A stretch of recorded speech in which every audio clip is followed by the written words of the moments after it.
not live. Hi, hello! We are live with Defenders of Phandelver. Back once again. I just realized everybody's alt bars are missing. I'll fix that right now. And hi, thank you for being here. We're really excited to get the show started. Last week was a pleasant little, shopping session where absolutely nothing bad happened. You know, it was wonderful.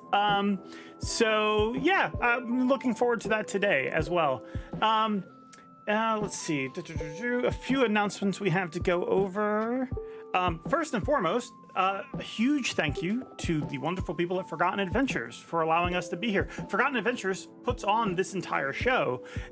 They are the ones who provide all of the money for art and for us to be here, and as well as the amazing battle maps, tokens, and map assets we get to use. They even made custom drawn tokens for us just for our characters, which was really nice.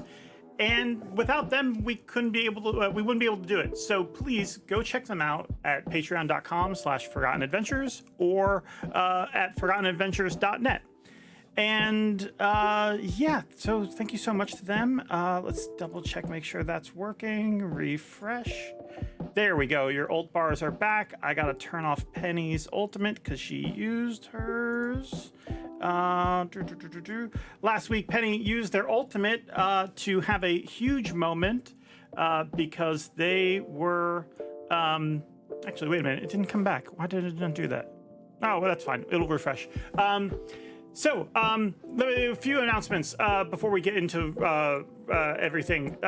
First thing is comments. We've gotten some new comments over on YouTube. We love getting those, and we want to check some of them out. This is at youtube.com/forgottenadventures. First one was by Jeff Bounds on our first episode, Phenomenal Segues During Character Introductions. Thank you. Next one was, this is a long one, I'm not going to read the whole thing, but this is from Hosman, who was relating to your guys' story with the dragon. They also had a near TPK against the green dragon, Venom Fang. So yeah, you guys are in good company. Other people have gone through that too. So thank you, Hosman. It was an interesting story to read. And next is, this one was from Stumpy West, who wrote, do you publish the character sheets via D&D Beyond? Our character sheets are on D&D Beyond. We do not publish them because they're just not something we share the actual character pages to. They can be kind of messy as players are putting notes and secret stuff in them as well. What we are doing, though, is we are working on publishing character stat blocks. That's something I'm going to be working on in the next few months. I've already started that work on Fears and Fortunes, hoping to get that done probably next week.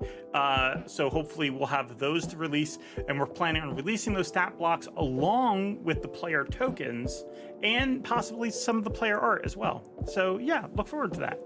And finally, the last comment we got that I really want to point out was an amazingly nice comment. This was from Leanne Rodriguez, who's watching for the first time. Don't know much about this, but Maz was incredible. I cried so much and went back to watch bits of season 1 to see Navi's journey. Maz, you are so good at what you do, and you make Navarra come out so alive. You have a talent for making such memorable, impactful characters. Yeah, isn't that just the sweetest thing, right? Maz, are you okay? I gotta go. That's so sweet. I know. I saw it, I was like, oh my God, that's a really nice thing someone said about one of our players. That's so great. We really appreciate getting these comments. So if you want your comment read up on our show before episodes, go ahead and comment on any of our episodes. We really appreciate it. And make sure you subscribe. We just hit 1,000 subscribers on YouTube, which means we can now finally be monetized. That's awesome. We're YouTube partners now. So yeah, but we could use all the support we could get, and we love reading comments. So thank you. I think that's everything in terms of announcements. Oh, wait, no, there is one more thing. If you have not already, if you're watching and you feel like subscribing, we do have this new incentive, which are these amazing emotes. We've gotten emotes made for both casts. Obviously, those Fears of Fortune ones. We have the new one for Zarias' character, and these wonderful new tokens for the Phandelver crew. They're absolutely adorable. If you subscribe, you'll have access to all of them. And yeah, we'd really appreciate it. But otherwise, there are a bunch of them that are free. You can start using in the chat right now. So go for it. Okay, that is it for announcements. I'm going to go to the intro, and then we'll go ahead and start our show proper. So hang tight. Let's see. Okay. Fade. And we will be right back right after this. Okay.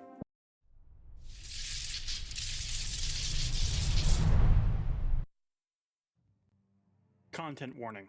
This series has themes of body horror, self-harm, trauma, pyrophobia, psychosis, insanity, violence, gore, and death.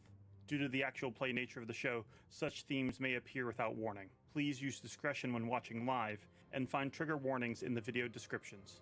All players consented to these themes prior to the campaign start, and post-game check-ins are done every session. Please consider using safety tools if you play with these themes at home.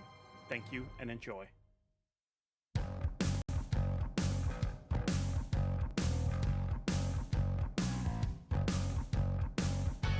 Evil spreads fast when no one's observing. You have to act, but the threat is unnerving. So little hope, tempted in by despair. It's the end of your rope, and you're all out of prayers. That's when we need refuse all surrender. Refuse when the world leaves. We have to defend her. Defend. We have to defend her.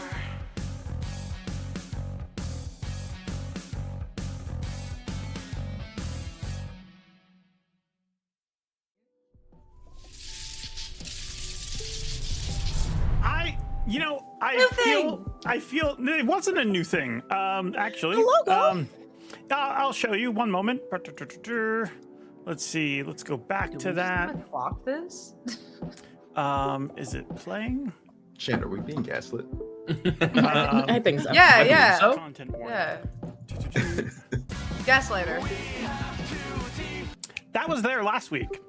What? You guys just missed it. Yeah, You're that's all. lying. You're All lying. right, No, for it was sure, there last week. for sure. Oh. Gaslight. What are you talking about? That's been the logo this entire show. What are you talking about? Gaslighter. Darkness. Gaslighter. It's too early on a Sunday for gaslighting. This show has a content warning for gaslighting, just so you're aware. So we have a wonderful show. Does it I feel actually? bad That's so great. because you guys sit and like the intro starts, and some weeks you're like, we are glued watching the intro, and I have nothing that I'm doing for the intro that's special. And then some weeks Like I this do week? something special, and you guys are like, what the fuck was that? Wait, what? Yeah. Yeah, you know, Must have somehow we get, you know, comfortable in our at our table, and then our GM tosses God stuff. forbid we I just wonder want why to you play do a little that. game. Yeah. So the last we played, you guys had time off in the city of Phandelver. The Phandalin, you guys basically, you completed a harrowing journey, recovering Wave Echo Cave and saving Gundren's brothers. And now you are safe at last, at home in Phandalin. And you guys had some fun a night in the tavern, dancing with people. I believe Penny and Navarro, you both danced with the Camber sisters, as well as with Lene from the Lion Shield Coster. You guys met Ramble, who is the guy who runs like the stables in town, and you met his pet / mount, Violet, a small capybara that you could ride. You guys were able to pet it and everything like that. And you guys, you had a fun time. You also went shopping, bought a bunch of stuff. There was an improvised surgery out in the middle of the fields in the dark. Just glossing over that. And Alucor, your parents showed up, and they are staying in the inn, and they are expecting to meet you for dinner. So, those are just the things that are happening. It's fine. The last thing that happened, though, was Penny, you received a vision. A strange, nightmarish vision. A voice speaking to you.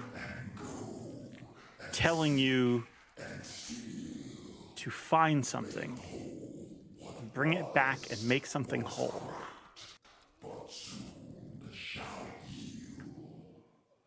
You don't know what to make of that vision, but you know for certainty what it said, and you know that the vision wasn't meant initially for you. You wake up now back in Phandalin.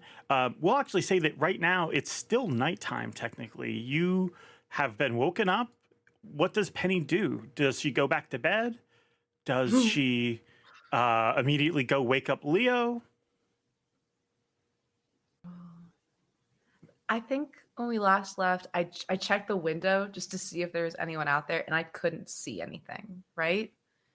Yeah, no. All you looking for saw something. was you just saw the outdoors, but you had this gnawing feeling that behind every tree and every mountain, and maybe even up in the stars, that something was waiting patiently and watching.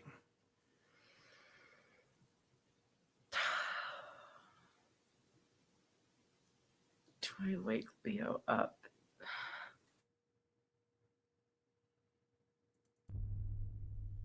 Trying to figure out if she wants to worry her friend again. Because we just got done with the last thing. She promised she would knock on Leo. I had a bad dream. Do I still have that paper that I was writing on? Because Yes. I think I wrote everything out that the message said, right? Yes. Leo, you're awoken before you're able to have any dreams this night. You wake up, you're still incredibly tired. You come out, staggering out of your room. You said what?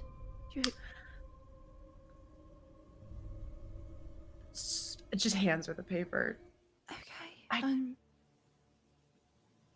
I didn't see anything. I just heard this. You just heard. You heard a voice? Yes. Did it? Was it just like noises, or did it sound like? It sounded like someone was talking. You It wasn't just like a weird robot, right? No. It sounded like a voice. Something speaking to you from somewhere. Okay. I'm going to sit down at my desk, and I'd like to read it a couple times over.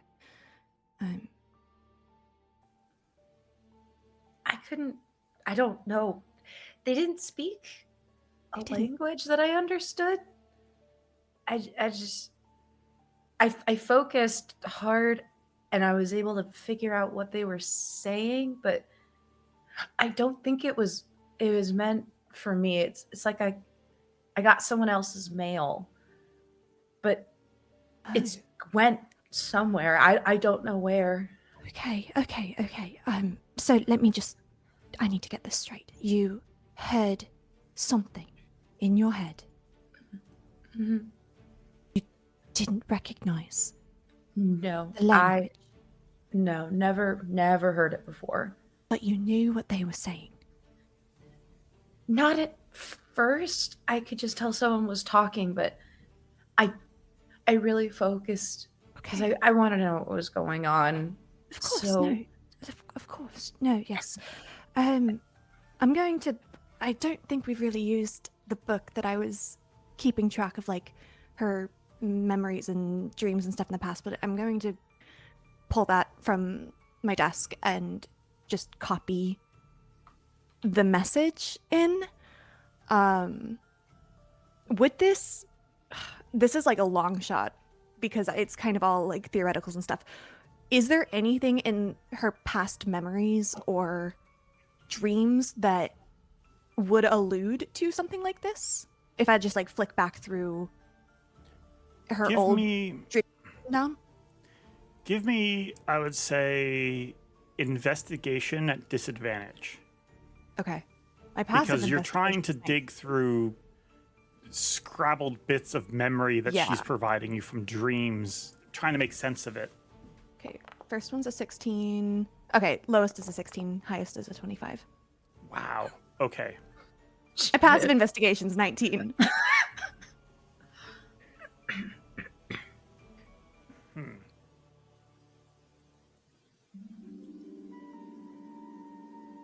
I also wanted to see if I could tell her about the languages too. The languages don't really matter as much because it wasn't so much like another language. You just knew what they were saying. It was information being fed into your mind.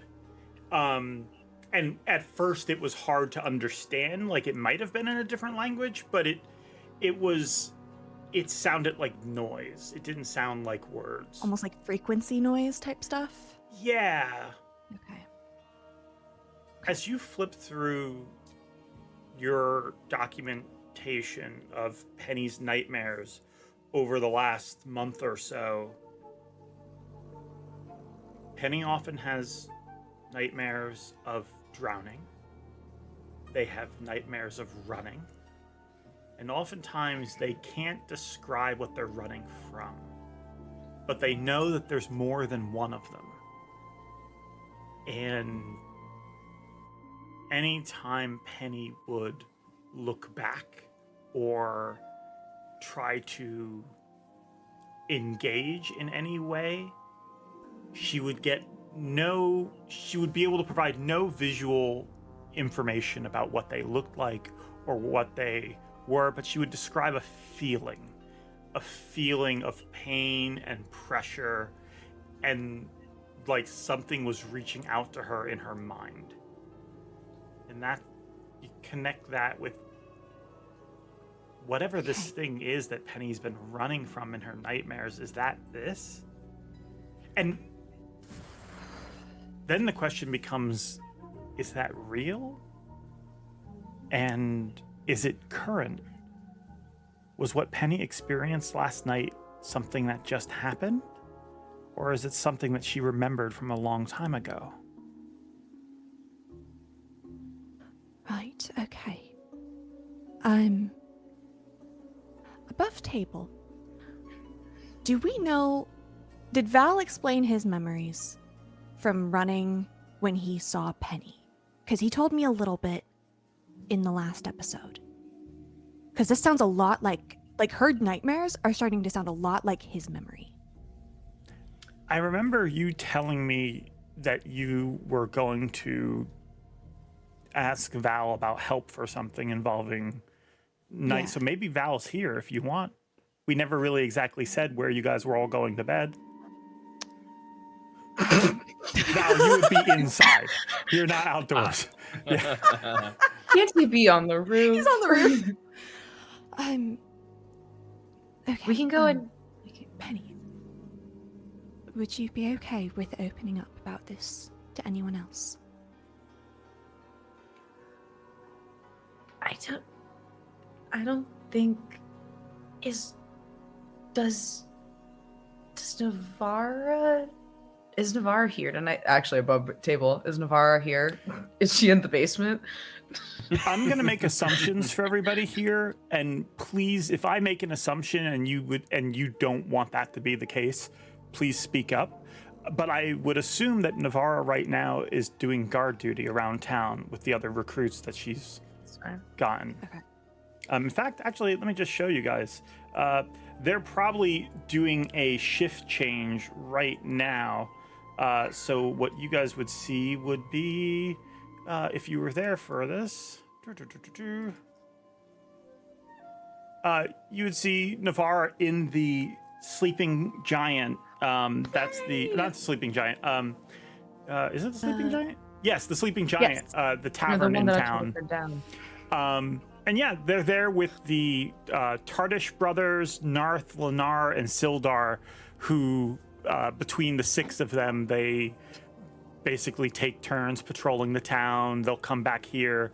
They don't do it every night. Sometimes, sometimes they take it easy, but tonight, the rest of them are there to just sort of sync up and share anything that may have experienced over the last week.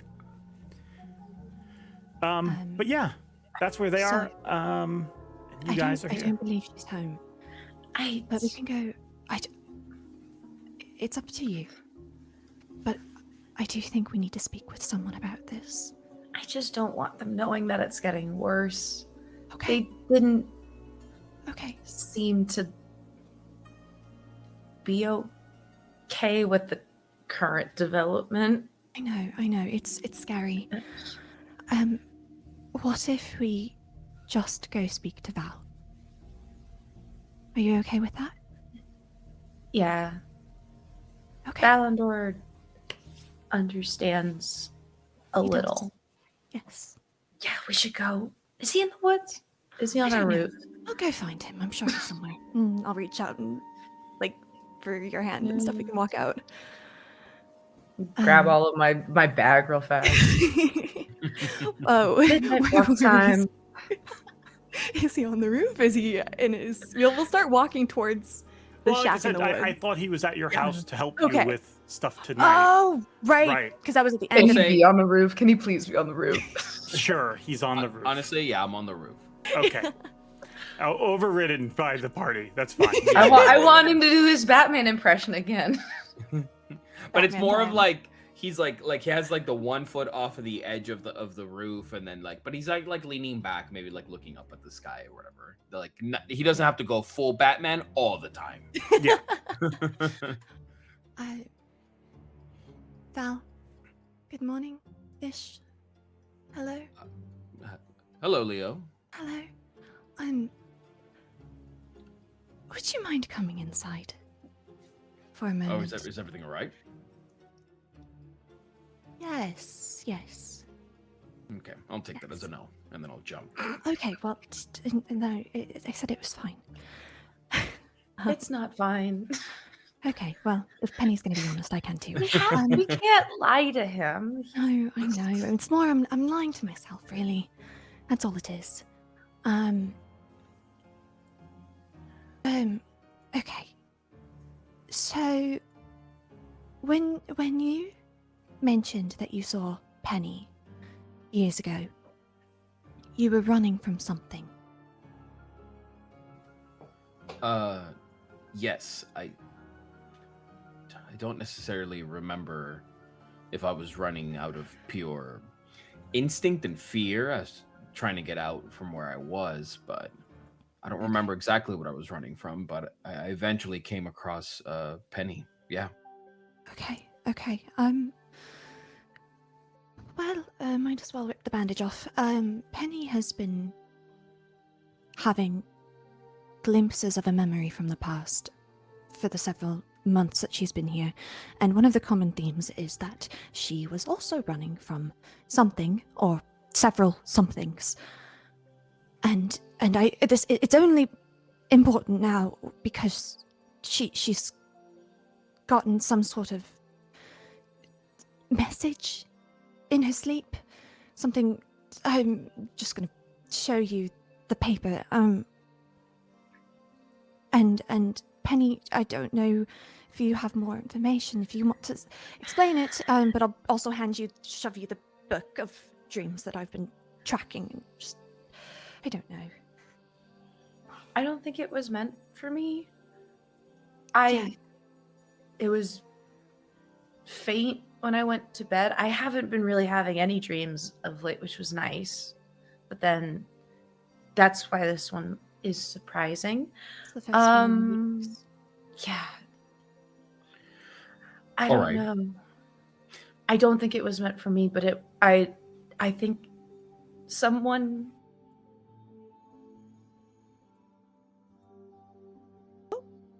What? No, Nick. Oh no! Someone's intercepted! They Oh found no! Oh no! It's them. Someone else is out there, and they're getting that. I point to the page. All right. Well, I think, and I just kind of like look at Leo, and then I look back at Penny, and it's kind of doing that thing where like he's trying to be as graceful about it as he possibly can, and he just goes, "Well, Penny, there probably is a chance.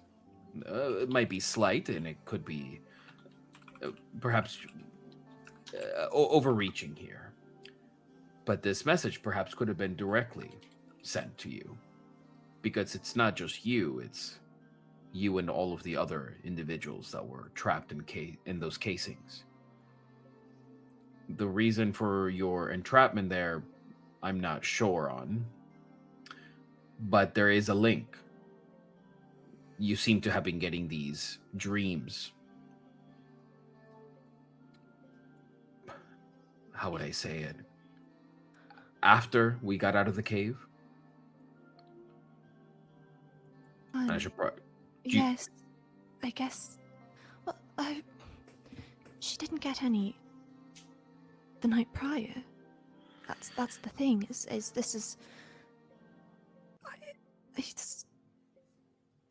I don't know. It's just it hasn't happened in a while, and it's always been dark dreams with Penny. Drowning, running, general fear. All right. Well, then, there's two possibilities. Perhaps Penny was running from something before she was captured and placed inside of that pod. And what she could be thinking about could be that moment before, much like I had. But the visions that came to me were moments before I was not altered, but changed. And those visions came to me when we were in Wave Echo Cave. So maybe there's a link there, but not sure. Right. Okay. Well, I just wanted to mention it because I don't know. It seemed like you may have had a similar experience, and I don't know. It's all there's nothing in my books about anything like this, and I don't know what to do. And quite frankly, it's really scaring me. He kind of lets out like a nervous chuckle, and he's like, I don't think there is much that you will have in your books, but I'm sure that you will gather as much information as you usually do and perhaps start putting things together. But the one factor that we can all agree on is whatever was maintaining Penny, whatever energy coalesced around me when I was inside of the cave, all of these things seem to have a mind of their own, to morph, to change, to prosper in different ways. And perhaps with Penny, you could have been chosen, Penny. There could be something perhaps within you. And look, I've never had anyone to look after in this way, so Leo stopped me, but there is a good chance, Penny, that whatever you have inside needs to reveal itself. Waiting for a moment. If this message is correct, and I pull out the scribblings and all of the notes and everything you've given me. This was never your life before, right, Penny? This growth, this blight upon you, this is all new. I mean, I don't remember what life was like before here.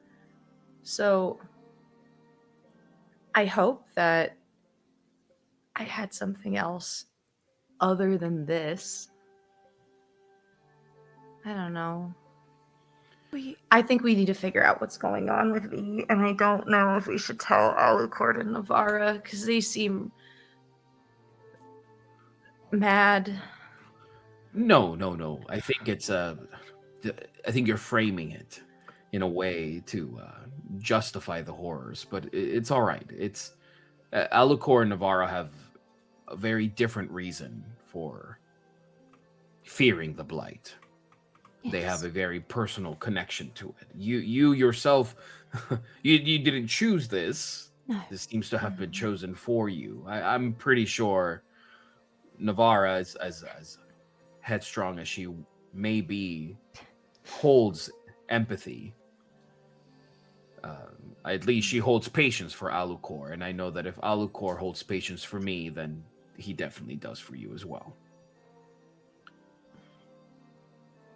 Yeah.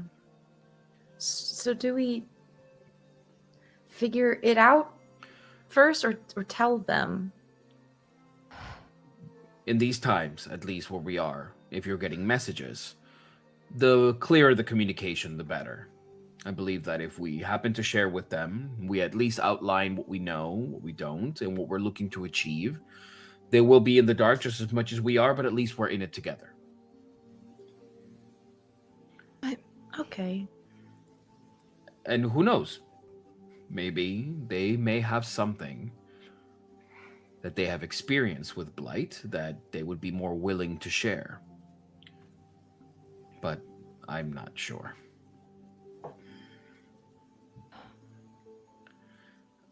But these dreams, Penny, they only come and go. They're not constant. They were the nightmares didn't have a ton of detail, and then I tried to focus harder so that I could figure out more and I could tell Leo what was going on, but it went away for like a week, and I thought that I was fine.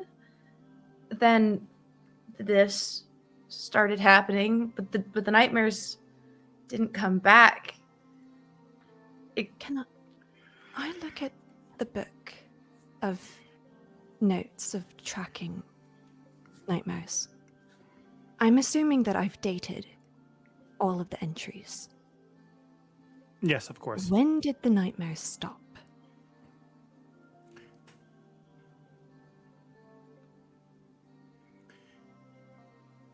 Give me an investigation check. Can I use my passive investigation? No. Fair enough.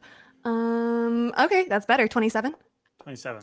Wow. Oh my god. All right. Are you sure? I can use my passive investigation.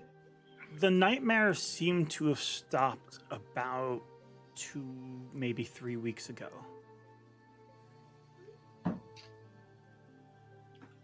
So she's been around with you for about 2 months. They went away not long before Gundren went missing. Would you say that it was right around when I started getting my nightmares? No, your nightmares got worse after everything with Gundren. That might be because of stress.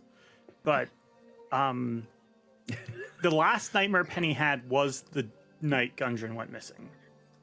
You're just stressed. Penny's going through an existential crisis. Cool. Awesome. No, I'm just saying, to Leo's perspective, it might have been just stress. I'm What was not my- saying what- that above game. What was my dream the night before Gundren left? You Drowning. remember Was it anything drowning. different? Okay. No, Drowning. and that's the thing. A lot of these memories, they're very foggy.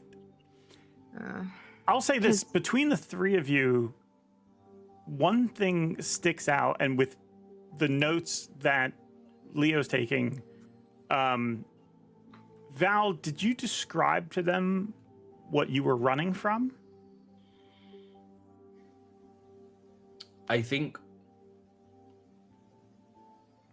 I mean, this is actually more a question for you, George, for clarification. Would I know what I was running from? I mean, like That, Leo, you're questioning the both of them. You're reviewing your notes. You're taking new notes about Valandor and the things that they experienced. Valandor, whenever they'll tell you that they saw horrors, they remember seeing Penny down there, they remember fighting their way out. What Valandor never once mentions to you is what they look like, what was following him. Right. None of that ever came up.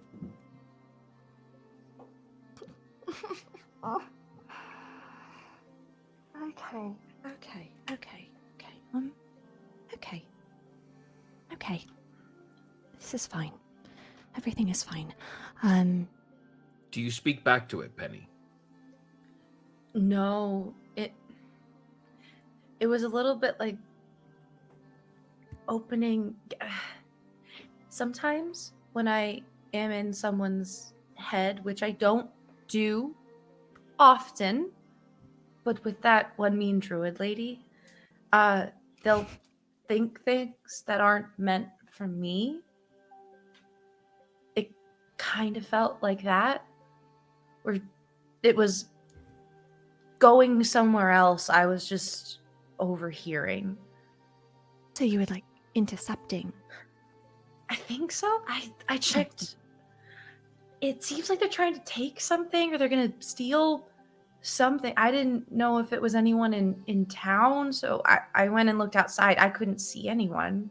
So I don't know how close I am, but Steal something.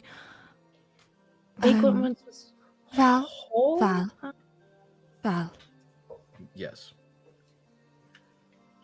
do you remember the crystal from yesterday that they said fell from the sky?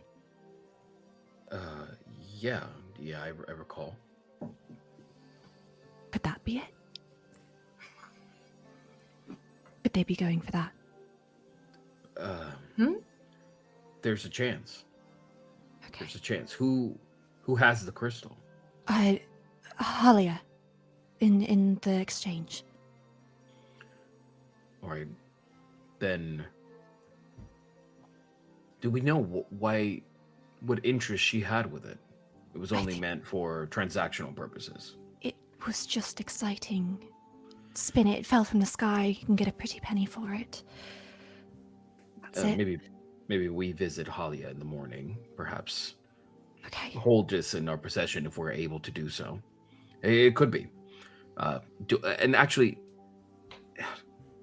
if something's after the crystal, do we know what Glassstaff was after? What was his end goal? Being a general dick. Their end goal was to, Sorry. I'll say this, the end goal for the Redbrands was to take over Phandalin. Right. And essentially control it as like a military town. Sure. The working with the spider seemed to have indicated that Phandalin and this region and this world was going to need them. And you know that their goal was to eventually arm the Redbrands and the goblins and the bugbears with magical weapons from the Forge of Spells. The spider actually knew what was going on. They know Glassstaff what's was going just an idiot. Because Yeah. the spider wanted to work with us. Right. Aren't you supposed to get his body for Halia? I don't think we're going to do that. I don't think. I think he's going to stay under the rubble. So we think what? That the spider could potentially have been preparing itself for something else, an arrival of sorts, maybe a defense, arming a defense, or perhaps arming its loyal followers and cultists to take over not only Phandalin but something beyond. And Yes. Yes. And if they're saying to arise and serve. right. Okay. Okay. Well, then then this is just another thing we have to deal with. Wonderful. Yeah, I have a question. Just so I know that when we see Alucor Navar tomorrow, do we tell them or do we wait till after dinner? Do we go to dinner? Are we supposed to? I think that's maybe we don't bog down Alu's mind when he has his nice dinner with his parents. Perhaps Yeah. I don't Perhaps even know we if you wait guys till- are aware of that. after You guys might be talking about dinner with each other, but I don't think you guys are aware. No, of any dinner with plans. dinner with each other. yeah, Yeah. dinner, family supper. As far as I've ever considered it, I'll take any bad news before a nice meal. So if we are together with But then you'd the spoil others, your appetite. yeah, but you could also unleash everything you have just eaten if you if it doesn't settle with you well. And this doesn't necessarily seem like something that Alucor and perhaps Navarra would be very keen to after a nice meal. So I would say before, but you can really do as you please. We're all going to be in this regardless. Okay. Okay. Maybe we get the rock first, and then it feels like we're telling them a lot of good info. Like we're telling them a bad thing, but also we're sandwiching it in with a good thing. Like someone weird talked to me last night, but we also have a rock that could solve the problem instantly. Yay! That could work. Yep. We can do that. And make sure to do the hand Yeah. thing. Navarra Yeah. might get a kick out of that. Mm-hmm. Yeah. Yes. Right. Yeah. Okay, you guys. Okay, rock first, then conversation. You guys come up with a plan for tomorrow, and you eventually head back to bed. Leo, are you attempting to do anything before you go to bed? I haven't had any nightmares yet, right? No, you've been having them. You had them I've been last having night. them? I Yeah. haven't. Oh shoot. Okay. The one with your Last dad. night's nightmare was particularly innocent. It was Okay. of, someone spilling a drink at the bar, which they then Right. did, but not the worst thing in the Right. world. Not terrible. Okay. Well, if we're going to put things out on the table, perhaps I should also share something. I've been seeing glimpses of the future in my dreams every single night for the last several weeks, and it's really scary, and I've seen you nearly die twice. And I don't know what to do about it. We can never go back to sleep again. I think we might just need to become caffeine addicts Take and stay up all your night. Are you okay? You're not. We're not okay. No. Valandor, do you have any weird dreams? We're all kind of being. What did you dream about last night? Funny enough, I was gonna be like, is this like a Penny Leo thing? Because I just wanted to be sure. But No, I'll Pen say- already knows. This is when deep. you say that, Leo, Valandor kind of does like a slow turn of his head with his eyes closed, and then he opens them, kind of like the future. You said. Well, potentials, I suppose. Fragmented possibilities. Yes. I go to bed and I see a vision of you coughing in smoke, and then the next day we're fighting a dragon and you nearly die. Stuff like that. And sometimes those fragmented visions allow me to change the outcome, but also. And you've been having these for what? 2 weeks? A few as long weeks. as Penny? Really? Since. Oh, I don't know. I get a couple weeks since really we met. Is about when it really started, and it wasn't just like, silly nightmares and your general night terrors. It's been, more real.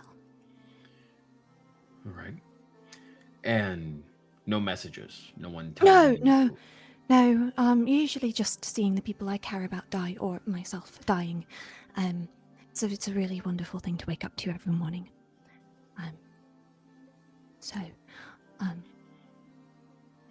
And here I thought that the two of you had just a nice little cottage with apples, and you had all the joys in the world before you. But we try.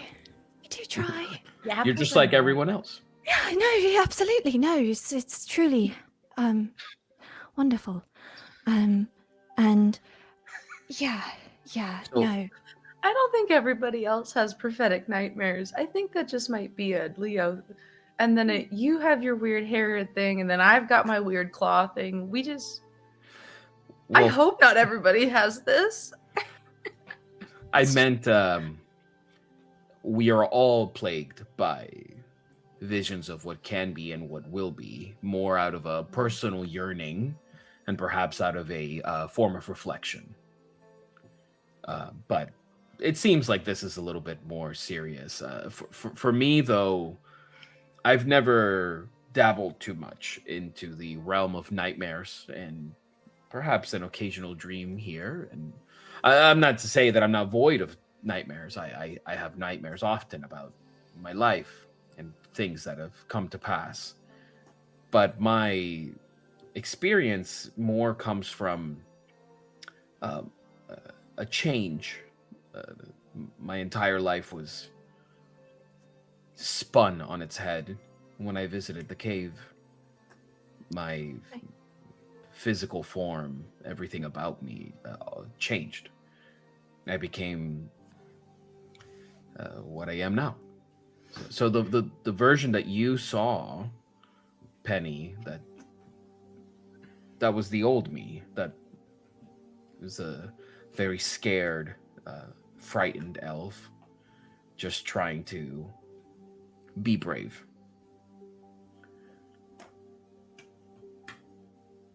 So perhaps in the morning we'll do as you said. If you wish, I can patrol outside, and should you have any other nightmares, you can just call me, or I can also head back and we can gather in the morning, whatever makes you both comfortable. I'm willing to do. Thank you. Of course. I was going to try an experiment, and I fell asleep before I could remember to do it at first. But I did start inscribing a sleeping spell into my book to try and do it to myself. I was hoping that perhaps if I were to fall asleep by magical means, I wouldn't get any dreams. At least I hope. That's an interesting approach. Perhaps could work. Nothing else has done anything, so I don't know. Well, if you wish to do that, we'd be able to do so. Penny, if you're comfortable with this, Leo would be out for a short time. She would be sleeping, but at least we'd be able to wake you up should, I don't know, at least maybe from our end, we perceive you as in some form of danger or distress. Okay. Yes, I never finished inscribing the spell, so I needed to do that. Do you know how? Yeah, I have a. You watch as his hands kind of like coalesce together, and then this like this fine mist like powder emits from it. I am able to grant this ability and place you to sleep, and if you wish to learn it, you can do so as well. Okay. I don't want to have dreams. I'm willing to try anything. All right. Then I guess if you would wish to do this tonight, then we can do this tonight. Okay. Okay. I have no idea what's gonna happen. I'm so scared.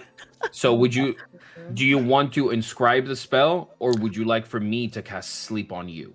I haven't finished inscribing the spell, so if you Gotcha. can. Oh yeah. Oh boy. Okay, so. I'm just gonna hold your hand. I'm assuming we're like in your room now as we're You don't trying have to to do anything to cast the spell, and by the morning you're going to get the spell slot back. So we'll just say that you cast this. Leo voluntarily fails. Leo, you and Penny go to sleep. Penny, you have no further dreams that night. That's just of your own. Leo, you have a completely dreamless sleep. You feel completely at peace that night, and as the sun comes up the next day, you feel more refreshed than you have in a very, very long time. Finally, a breath. Things feel easier. You feel loads of stress and tension lift off your shoulders. In character. Out of character, here's what's happening. I'm going to roll 2 d20s. And these are going to be your portents, but I'm not going to tell you what they are. Oh wow. Oh. Oh, what a trade-off. Okay. Oh, interesting. Okay, that's pretty cool. Oh. Oh. Wonderful. I have 2 numbers. I'm going to write them down on some paper. And I have your portents. Whenever you want to use them, I will roll a d6. Odds, it'll be one of them. Evens, it'll be the other, and you have no idea what they are. So use them whenever you think you would. Awesome. And hope for the best. Cool. Yeah. Diabolical. Isn't that fun? Awesome. Awesome. Okay, cool. This is great. Oh, vibes alone. Let's go, baby. This won't backfire at all. This is the price of a good night's sleep. Of magic melatonin. Magical melatonin. That's what I called it by in the way- DMs to George ages ago. By the way, I can't believe what I rolled. Oh God. Hell yeah. Okay. 2d20s. Sure, 2 nat 20s, right? Sure. Yeah, That's that's what the you rolled? vibe. Maybe. Cool. Everything's going to be fine. Sorry, wrong side. This side. Rock on. Let's go. Okay. Oh God. Okay. All right, here we go. Back Feeling to everything else. You wake up, you're having a good morning. You don't know any of that in character. In character, you feel great. Out of character, more stressed, obviously. What's everyone else doing? Navara, you are finishing up your night shift. You're saying goodbye to everybody at the tavern. They are all there getting drinks. And yeah, you know, the sleeping giant, you guys have been pretty much its only customers, but you know, it's grown on you a little bit. Maybe that's up to you, really. But yeah, the sun's coming up. What do you do with the rest of your day? They would possibly get some sleep for a couple hours if that's all right, because they just stayed up, and then afterwards, who were they with at the tavern, really quick? Sildar up here. This is Narth and Lenar from. You've met them previously in the Stonehill, and this is Lenar? Lenar. He's a laborer. He usually just like works on fields and things like that, or he like works in mines. Narth works in fields, and then down here are Menvin and Havnar. They are the Tartesh twins. The two of them, they actually run the smithy in town.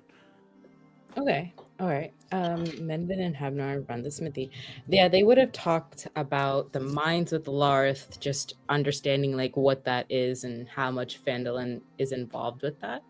And then talked about maybe if they could help support like the town's armaments, like anything they have with the smithy, like, you know, for the guards and things like that. Like if people wanted to get better stuff and they're also posted up as a guard, they would get like maybe we could do like a added benefit. Like, oh, you're one of the guards, you get a better item to like fight with.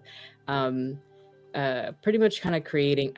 Why am I doing admin work? That's my day job. But anyway, Navarra would be kind of planning it out, just like, oh, that would be a good thing while they're drinking and eating breakfast. I will say, whatever Navarra does later on, I'm gonna do a quick bio break. Could you switch to? Oh yeah, we can go to a quick break if you guys want. We'll be back in just a moment. Let's give our players 10 minutes to stretch their legs, use the bathroom if they need to. We will be right back right after that. Okay, be right back.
And now, the winner for the best NPC the DM made up on the fly.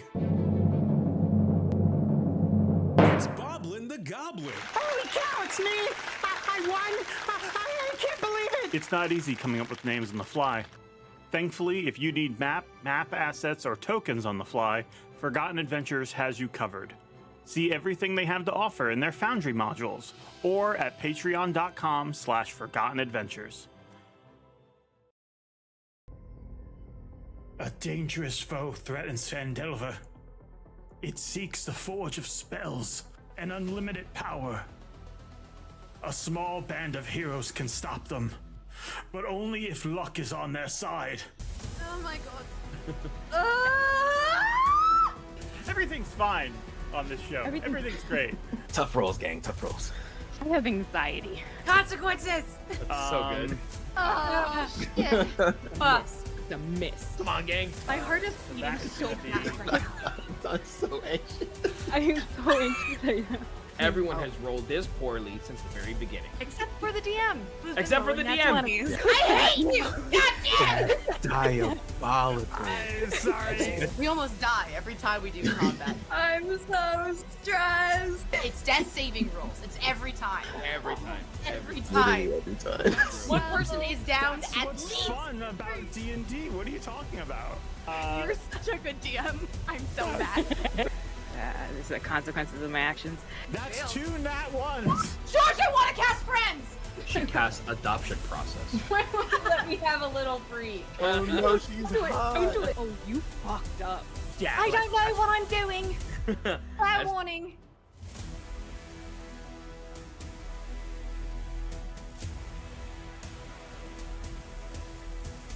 Yet another hot lady bullying Alucor. When's it my turn? What happened? When's it my turn? When's it my turn? Okay, a dragon's lair should be just up this way. All we have to do is climb up this mountain and be careful. Oh, I'll grant you inspiration, my friend. Wait, no! Oh, that was my bad. That was my bad. This video was made using the Frozen Lair battle map by Forgotten Adventures. You can find it in our FA Battle Maps module for Foundry, where you can create deadly avalanches with just the click of a mouse. Aaron, what did you feel when you used the cards? It was like standing in a river, and you're trying to walk upstream, feel the power of it, letting it carry you or wash you away. All I felt in that moment is that I wasn't strong enough to save everybody. I was just willing to do whatever it took to keep y'all safe. That feeling you were talking about? Not being strong enough to save everybody? I feel that way all the time. And I'm really scared, Aaron.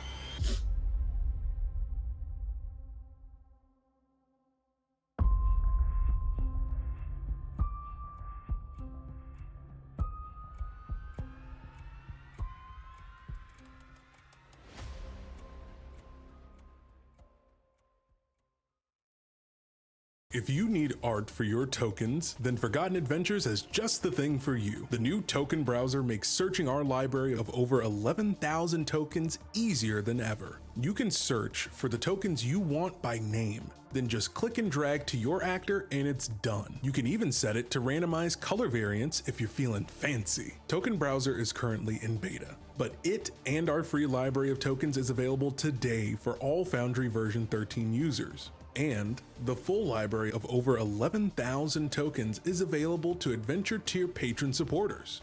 Check it out today in Foundry or over at patreon.com/Forgotten Adventures.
And now, the winner for the best NPC the DM made up on the fly. It's Boblin the Goblin. Holy cow, it's me! Support this. Hello, we are back. It is the next day. Let's change up the music a little bit. Okay. No, we need something calmer than that. Nope, calmer than that. That's too creepy.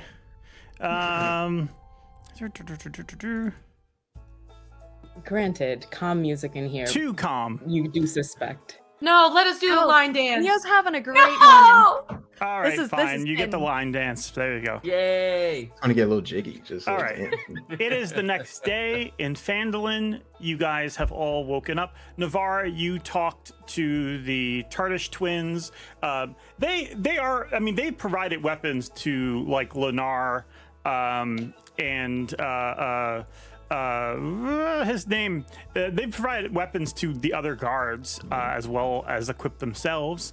And yeah, if you guys need something, they'll give you a good rate. The Tardish twins make custom weapons, so if you want something custom made, they can do that.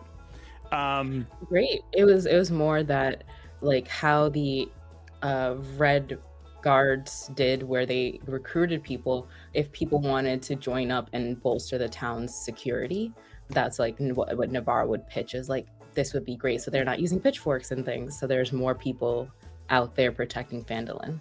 Oh yeah, for sure. No, they and they're already on that. 100%. Let me just double check. Okay, that the next day though, is there anything anyone wants to do when they wake up? Is it early morning? It can be as early as you like. Where is Penny and Leo? At home. At home? Penny did not go to bed. She just kind of like stayed there, just like watching Leo sleep. And then you probably You're noticed just- that then Valandor's like probably he fell asleep on a chair on the opposite side of the room. Penny, Really? Penny just had like watching for any micro expression of discomfort. Leo's just like actually sleeping in for the first time ever. She's not waking up at like 5 a.m. She's just sleeping in. She's in a lot of sleep debt. It's great. She's out cold. Yeah, you'll just hear a slightly not drunk, just someone who's had a long night. What is it? They're singing a nursery rhyme. What was the one from? I know this from because I've read too much lore on Forgotten Realms, like Night Night Pirate Ship, and they're just singing it and just like I don't remember it. I've just look it up, but it was like they're just Navarra's just singing it like a little like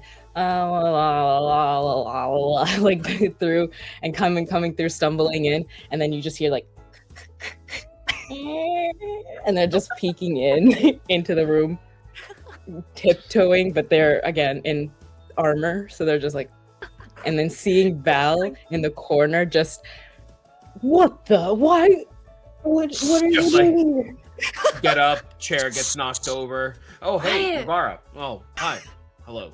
It gets up. Shh. What? Oh, Leo's still asleep. She's still out. She's sleeping. She is. oh. She's sleeping. Leo's sleeping. Welcome. Good morning. Good morning to you. Little like holding on the chair, pulling it straight up, putting it quietly up, and then just walks towards the basement door, but then goes back and says, "You're awake and you're here. Why?" We can talk about this, but we can talk about this outside. Okay. Penny's just kind of Penny's like giving him a look like, get the fuck out. You guys are too loud. This is not Straight this is not my backing home.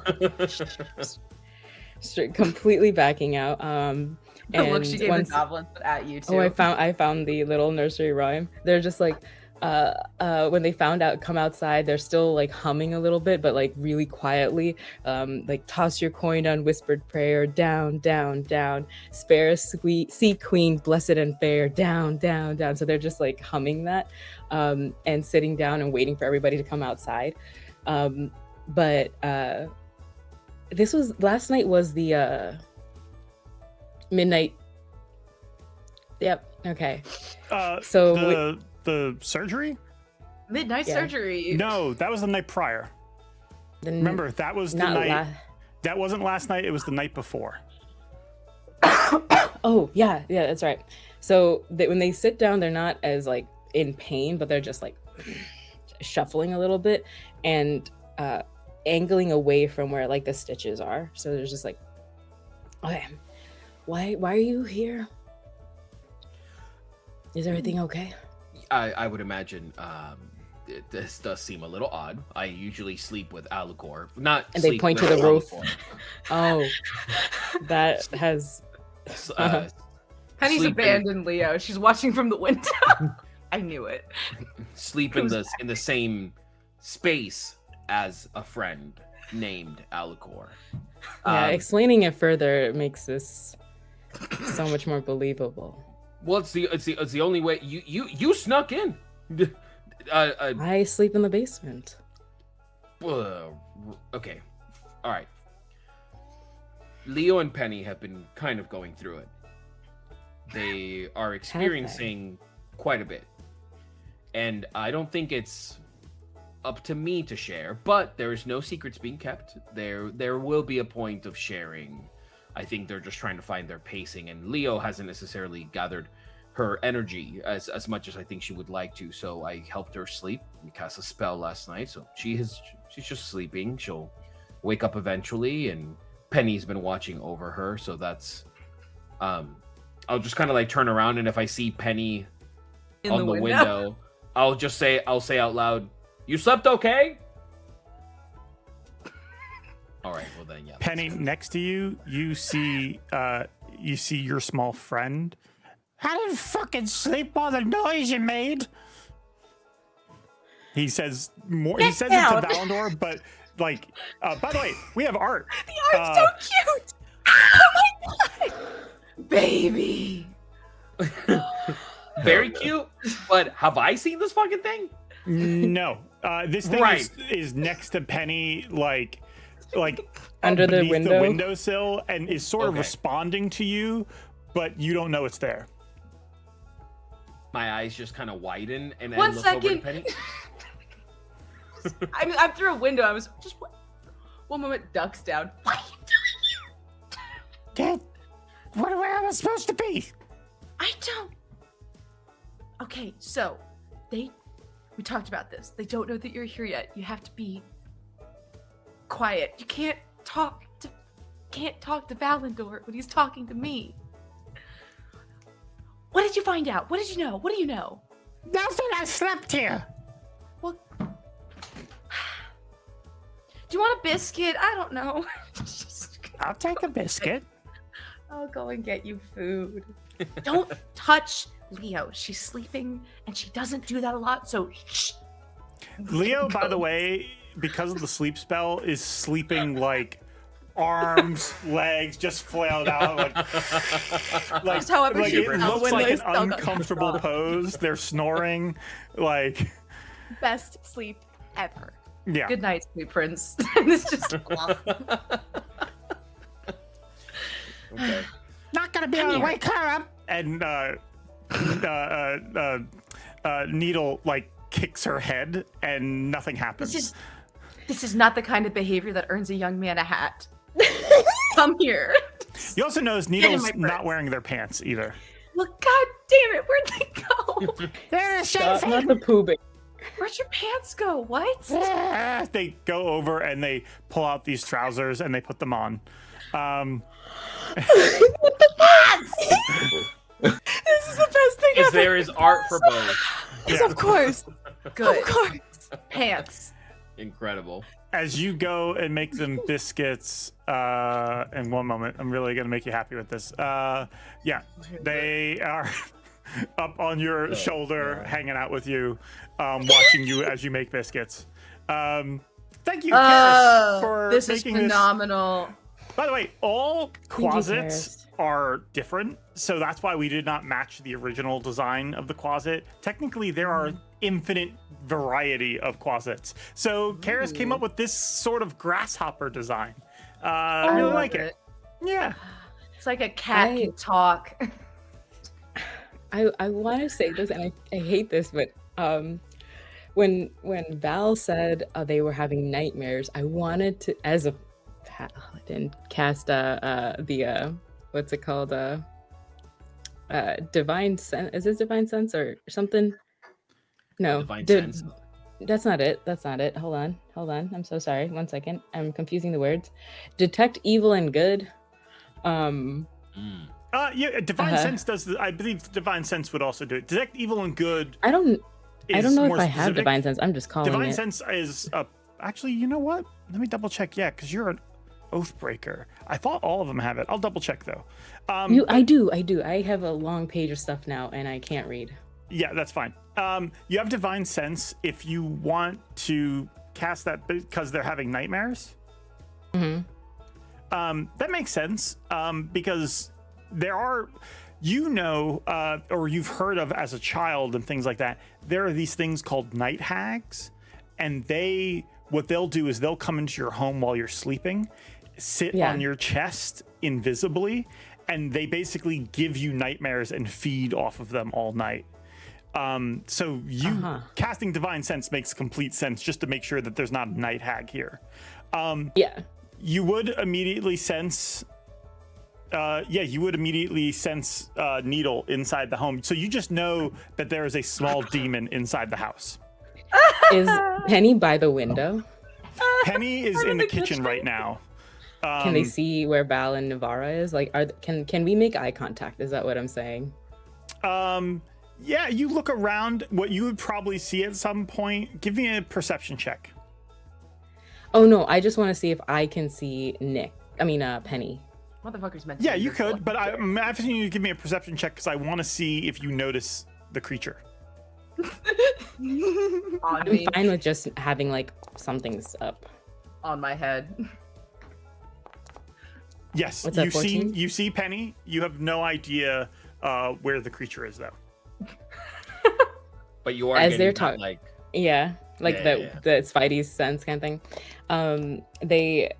They're talking like hearing Val, and if they can see Penny, they're just doing that thing of like.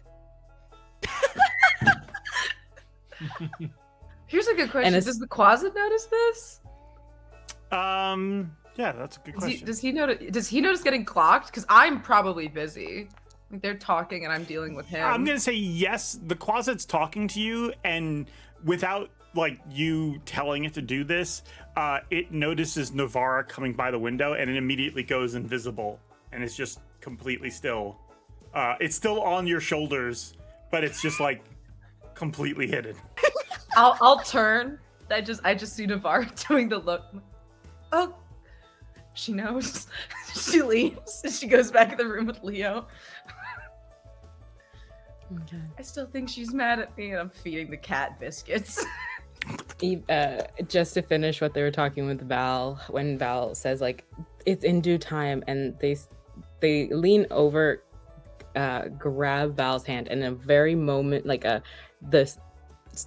they become quickly sober, and they just like timing and things. That's wonderful, but understand. It still hurts to know last. So I will wait. I know Alu would wait as well for this information. This isn't a conversation on trust.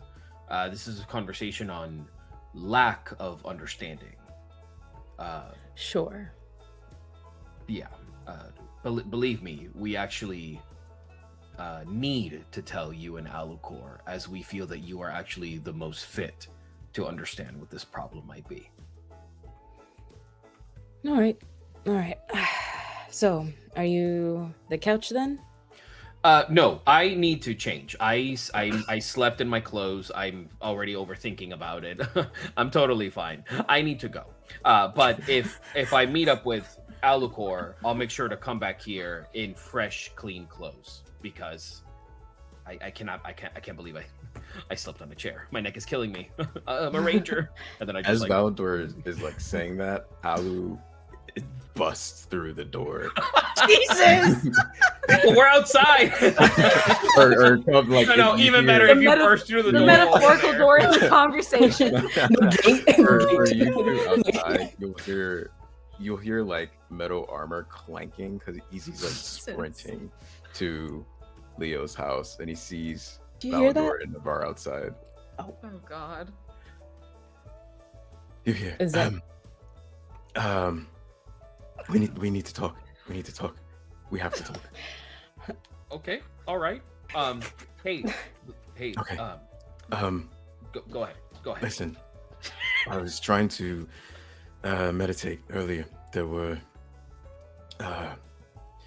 trying to ground myself for the events, and he's very like erratic. You can tell from his body language. He's off. I was trying to meditate, and I kept thinking about the events that we've experienced. Everything flashed. I saw dying to the bugbear. I saw Penny exploding the other day. I remember being unconscious or being knocked out by the doppelganger. And when I woke, I saw Penny first. And Navi, he turns to Navarre and catches himself.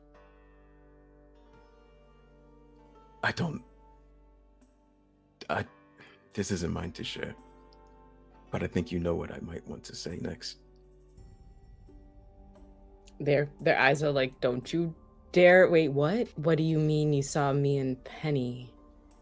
No, I didn't see you and Penny. I mean, the other night.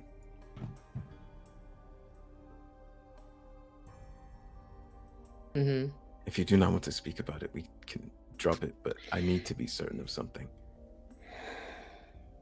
What is it you need to be certain of? And they're saying it with gritted teeth, like, without saying what happened until I am ready to talk about it. Alu just takes a really deep breath and kind of like takes a step back. I apologize. I am not myself right now. Forgive me. It's been a few days, as you all know. I'm sorry, Navi. And he just kind of like turns inward, trying to catch himself, maybe a bit embarrassed at this point in time. Can I do an insight of like what they're trying to get at to still continue the conversation and like, but yeah. First, Alu, you were talking about meditating while we were on break. Give me a wisdom saving throw. Oh God. Hell. See how deep you meditate. See how Because I understand. I think I understand the conclusion you came to, but 24. 24. That was a good meditate. Yeah, you don't know what it means, but what you remember is when you woke up after the doppelganger hurt you. You woke up to the sound of Penny saying, "I'm sorry," as they casted healing on you. Alu will turn to Penny. I'm in the house. Oh yeah. She's. Did I just see Nick mouth? I forgot that, or yeah, no, you did it to two people. Shit. Needle, go.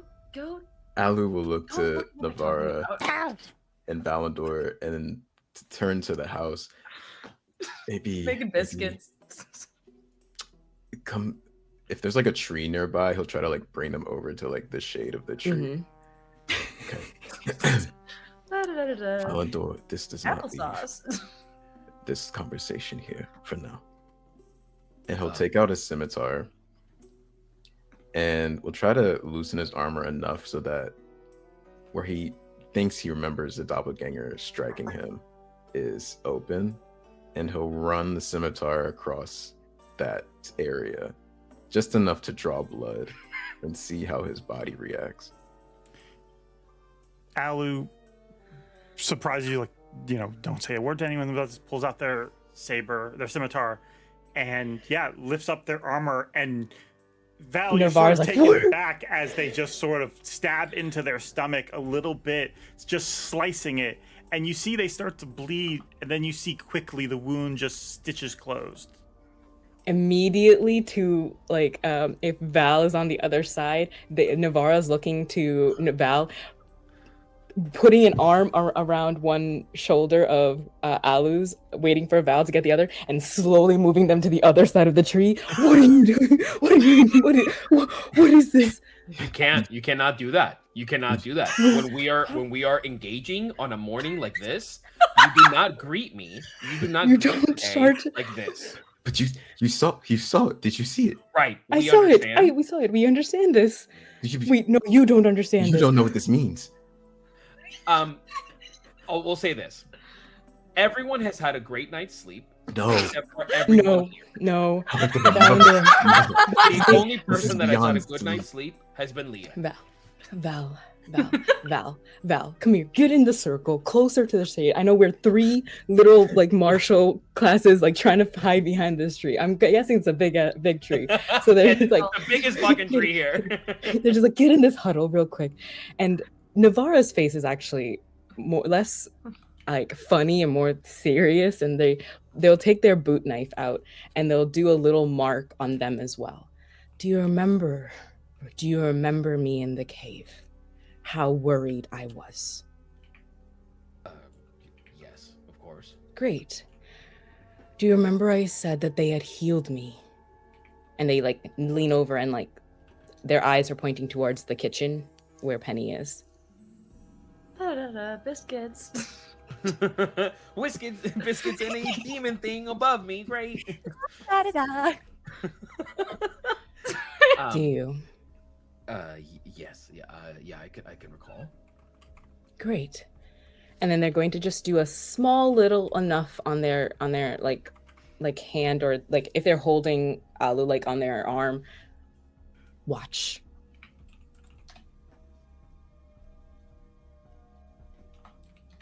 George, what happens if Navarra does that? Making a mark on Alu's arm?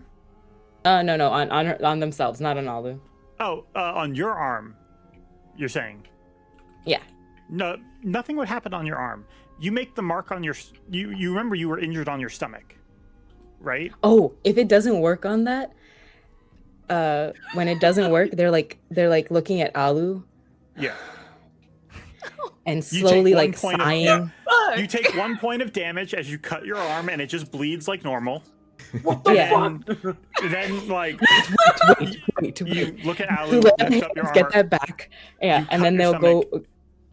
You take another 2 points of damage. Jesus. Nothing happens. You just bleed. Wait.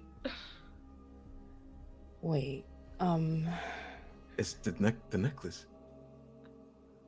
Right?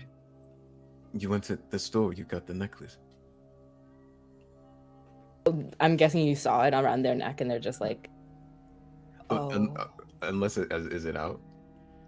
Well, probably. It looks like a weird necklace when you look it up, yeah. It's fine. Yeah. It probably looks, actually, in this case, it looks more like a golden medallion. And that medallion is the shape of a coin. On one side is the face of a beautiful woman. On the other side is just like a bird or something like that. They're kind of scared first to take it off because it was working. And they'll unclasp it and pull it off. And if they're not in too much pain, redo on their stomach or their arm, whichever. Are you sure you want to do that? a brand new day. It is a brand new day. We Leo's do still not need knocked death out. saves. No, we need them at least once. Trust. They'll hold on to the class. They're like almost undoing it, and they'll hold on to it, but they'll look to Val. This is preventing it. I fear, but the same thing happened. I was injured, and immediately the flesh came together. And it was after Penny had healed me, after that doppelganger had both of us. Since then, every cut, every act of pain comes together easily, just as that wound did. I'll say this specifically, you think about it, and you took some cuts and scrapes in the fights against bugbears and the spider. The wounds that healed are on your abdomen. You've maintained cuts on arms or fingers or your leg, but both of you were stabbed in the abdomen, and in your abdomen, if you get stabbed in the stomach or if you cut yourself there or anything like that, it heals. Got it. Okay, so specific. Yeah, they'll relay that in what they had said. They'll show like the couple of scars, like paladin, like whatever that they've been taking. They're like, nothing. You see, this is just what I've been dealing with, but here. And they'll slowly lift it up to where they had done the surgery, but they're kind of nervous about it and only sharing that look with Alu. Something has changed. When did this happen? To you, Alu, like when did you said you saw Penny? It was the same, Krogmo. I didn't think to test it until what we found the other night. And he'll turn to Valandor. And he'll turn to Navi. Can I tell him?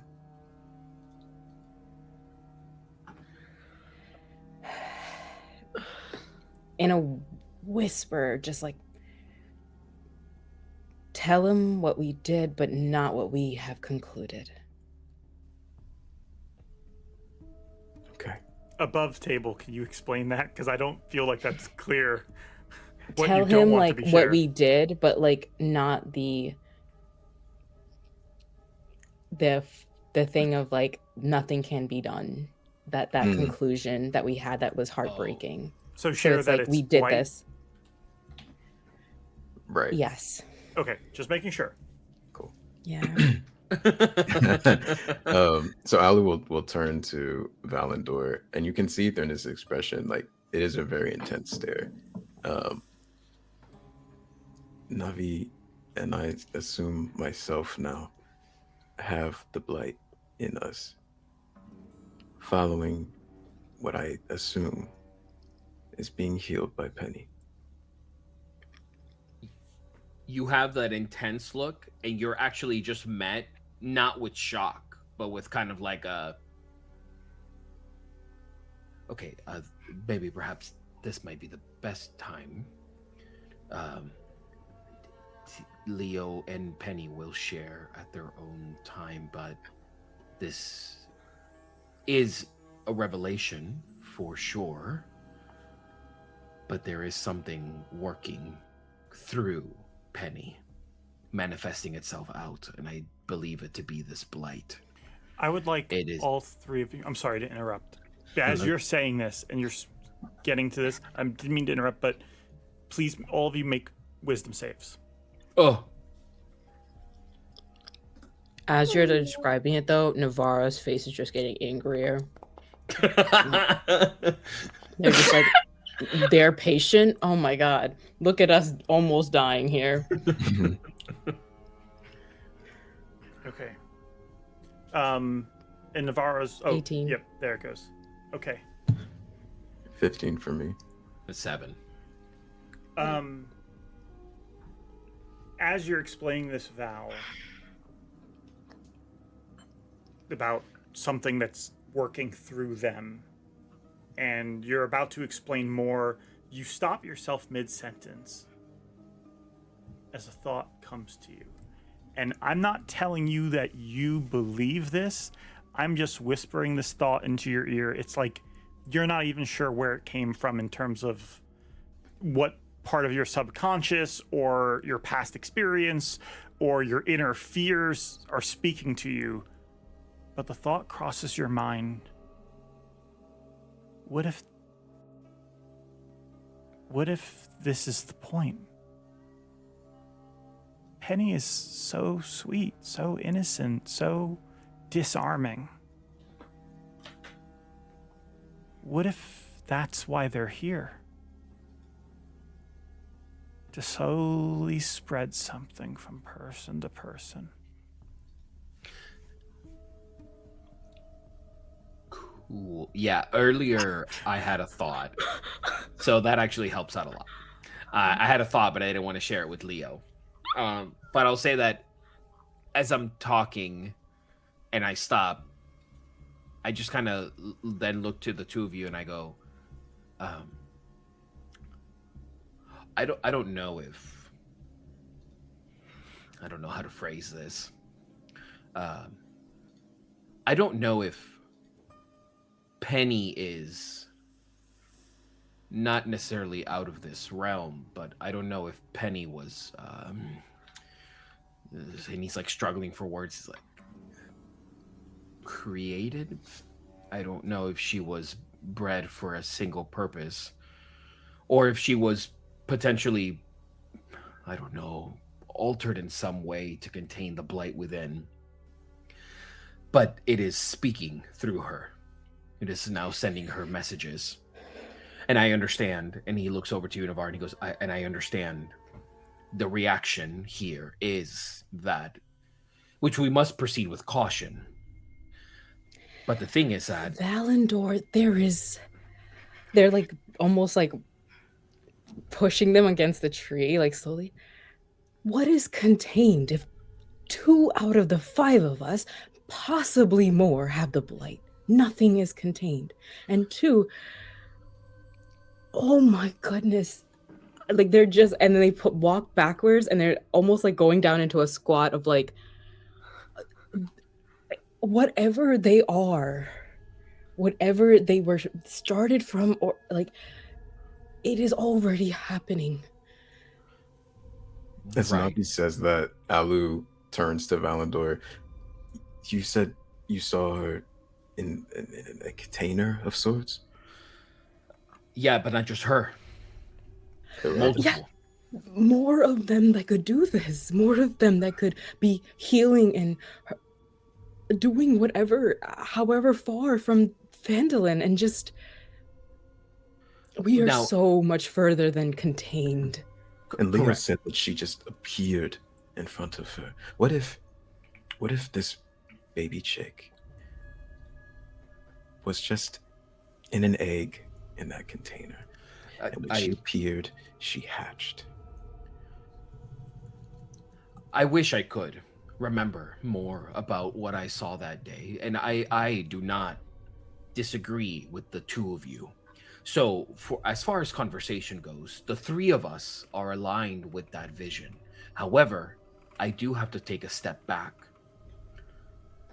I might have been infected by this in some degree. This is not at all, and I look to Navarra, what I looked like before I went down there. They'll have like their face will change because you have not talked about that with us, or at least with not Navarra. So not Navarra, just but like, yeah. Mm-hmm. So their anger kind of dissolves to like, what do you mean? It means that I too might possibly be in a similar situation as the two of you. Perhaps the blight has infected me in a different way, or perhaps it is waiting, dormant, lying deep within my soul, waiting for the trigger to be unleashed. I don't know, but my hair was of different color. My skin was that of a natural tone. My eyes actually had life behind them. But I have been plagued by a darkness. So, where I am coming from is, you're right. Perhaps Penny was bred in some chamber deep within Wave Echo Cave, along with many others, waiting for some signal, some mass calling to take place for them all to, I don't know, activate and take over this entire realm. But I also think about it from the standpoint of, I am here, I'm present, I am formulating my own thoughts, and as of right now, I am in control. And I find that I am in control, and I find that my decisions are my own, and I am not being swayed in one way or another. And there is perhaps a chance that Penny perhaps is of the same mind. I'm not saying that we need to trust her entirely, but we need... do not fear. My goodness. They're looking to the kitchen before they start this next sentence, and they're going to talk to Penny because this is neat. They just look to Val. You look to the kitchen, you don't see anyone there. They back to Val and Alu. I understand they're of sound mind. I understand we are as well. It is... You're of the forest. You have tracked, you have survived, you have done what you needed to do. You know that newborn kits are tiny, blind, deaf. They are taken care by their mother foxes for a couple of weeks, and they're playful and energetic. And then they leave, dropped wherever they need to be, and they continue living on their own. Little foxes are more dangerous for what they can spread. And that is why we do not keep them around our chickens, around anything that they have. Of course, they can grab them with their little teeth, and they can be cute and of sound mind, but they spread things easily. That little fox, with what they can do, without knowing, has done so to possibly two of us. All I am asking is now we contain what we can and let her know with her own decision and her own choice that her ability is harming the rest of us. Following Navi, Alu will turn to Valandor with arms crossed. A grove burned because I thought it would stop the spread, and it's still here. I'm trying to be resolute and think that it was not for nothing. But we need to find a way to stop this, and perhaps we need to tell Penny to not maybe heal others. That's the extent of what we know about her powers. Valandor kind of turns to you, and he kind of like in a slight whisper, but enough that Navarra can also understand. When Navarra said that to Valandor, it was met with a understanding of like, oh no, I feel the exact same way. But then when Alucor, you say this, Valandor says to you, she could also just be a girl. She could have been taken. She could have been morphed into this beyond her will. I agree. We must talk with them. But let me wake Leo first. She's under magical slumber. Good. That will give me enough time to talk to her. And they're already kind of marching towards where the kitchen is. Okay. Agreed. Just kind of like follow through Navarra, the shaky cam behind the steady cam that's like building up the tension as we're all marching towards the freaking home. Alucor, can you please make a perception check? You got it. Yeah, where's Penny? Will you say she wasn't there? That's a She just 10. vanished now? In the middle of that conversation at some point, Alucor, you heard something, but it's a town. There's noises everywhere. You're also in the middle of an intense conversation. So you might not have realized what you were hearing when you heard it, but as you guys are in the middle of this conversation, you stop, you go into the house, you go to wake Penny, or go to wake Leo. You see that things have been tossed about a little bit. Penny's area is completely disheveled. There's a bunch of things missing. Leo, when you're woken up, Penny is not in your home any longer. Alu, you realize that sound you heard was probably the back door. Alu turns to Navarra. She fled.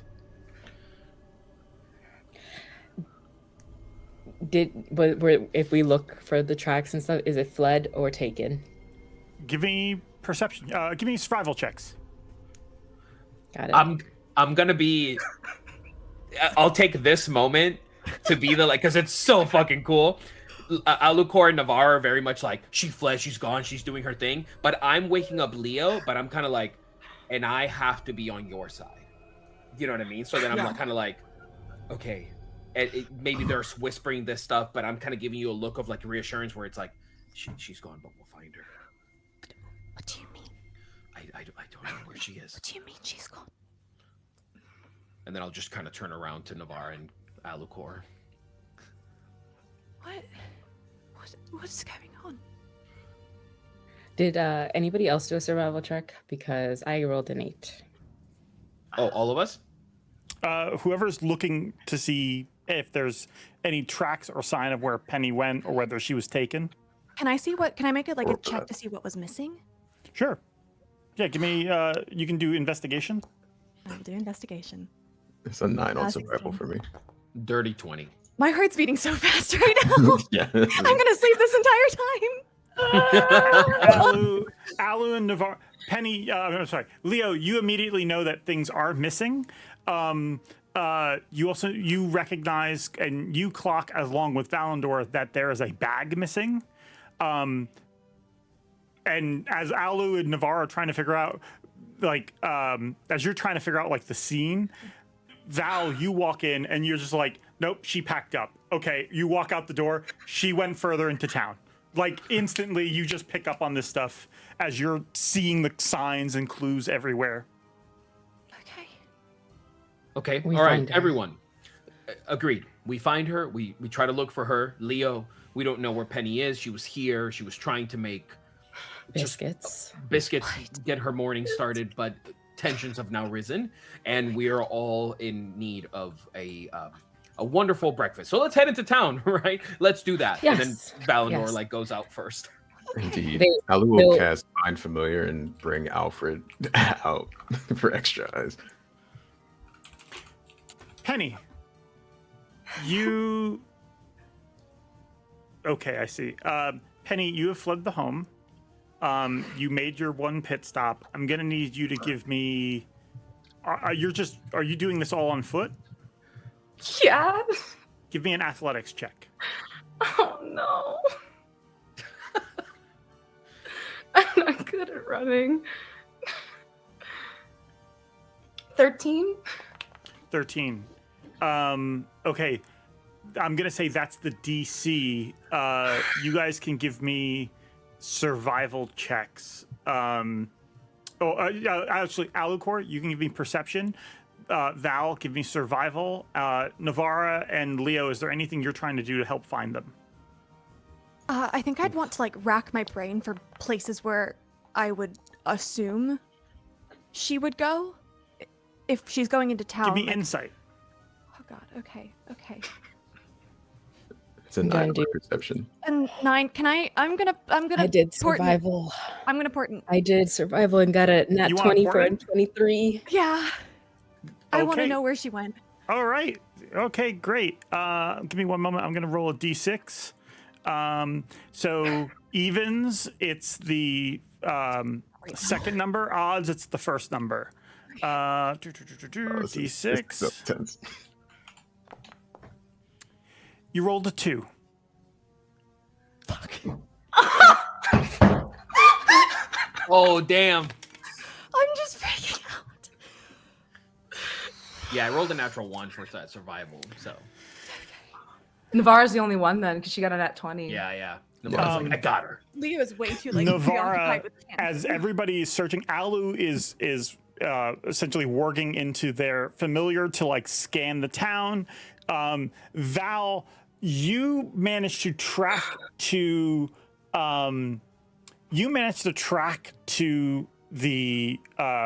Phandalin Miners Exchange, and you think as you get there, you see inside is Halia. Oh, another one of you. How can I help? Pardon me. Was this me with a natural one, or is this Navarro? This is you walking in there. Oh, gotcha. Yeah. Okay. Hi there. Oh, you know what? If it's her, when I approach, it is very much I'm putting on a facade of absolute control. I'm really just here as a patron. Hello, Halia. Nice to see you this morning. How are you? I'm all right. Your friend was just in here. Is there something I can help you with? Oh, my younger friend. The small one with the pigtails. Yes. Yeah, we are actually, I'm looking for her. She came by. Do you know where she happened to go? Hypothetically, of course.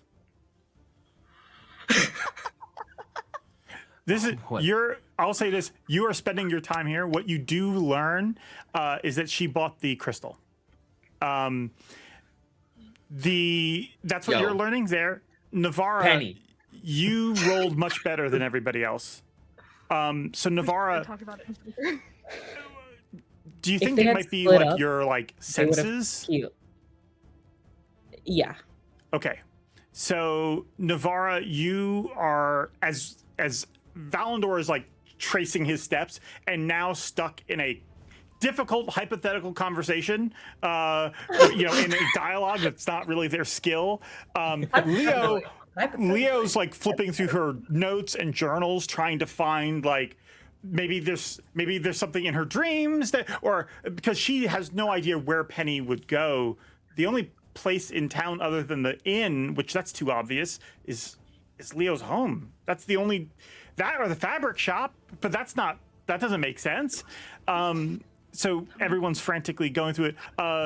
Alu, you are watching as you like scan through the town, but it's hard to find anyone standing out from another. But Navarra, you pick up on this scent and you start running through the streets.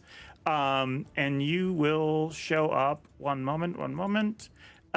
You go running through the streets, you find the scent, and on the edge of town, you see Penny exiting the town, heading eastward. What do you do when you make contact with them? Can they rush ahead, partial shifted, like to run faster to get ahead of them and immediately just Penny? Athletics check. Oh goodness. Okay. Oh, +6. Okay. Give me one moment. For a 9.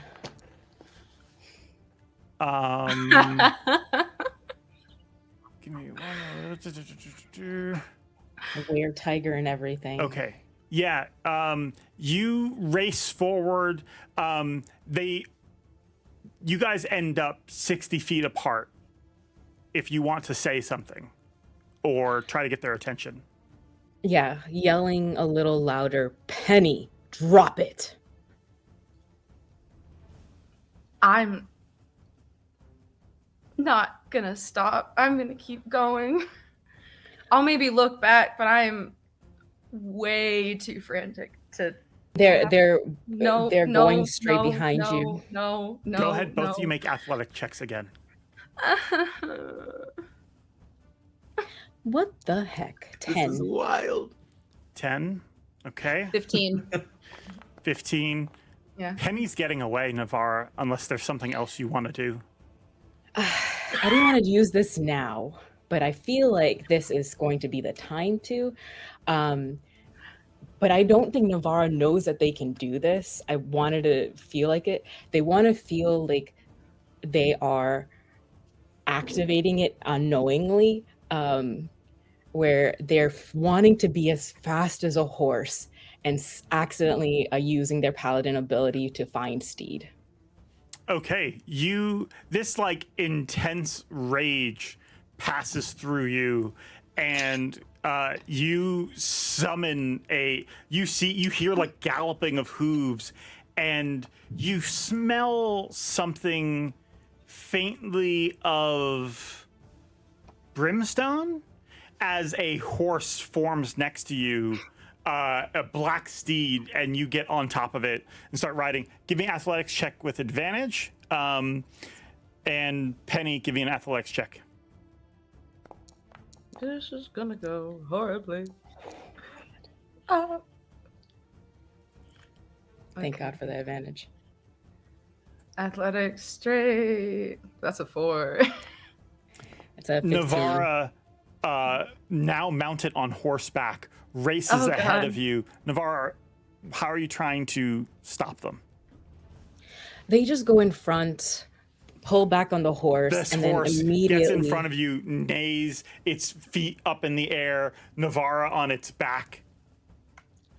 And will, I don't know, release it. So they drop back to the ground, and with a stern, disappointed face, looking at Penny.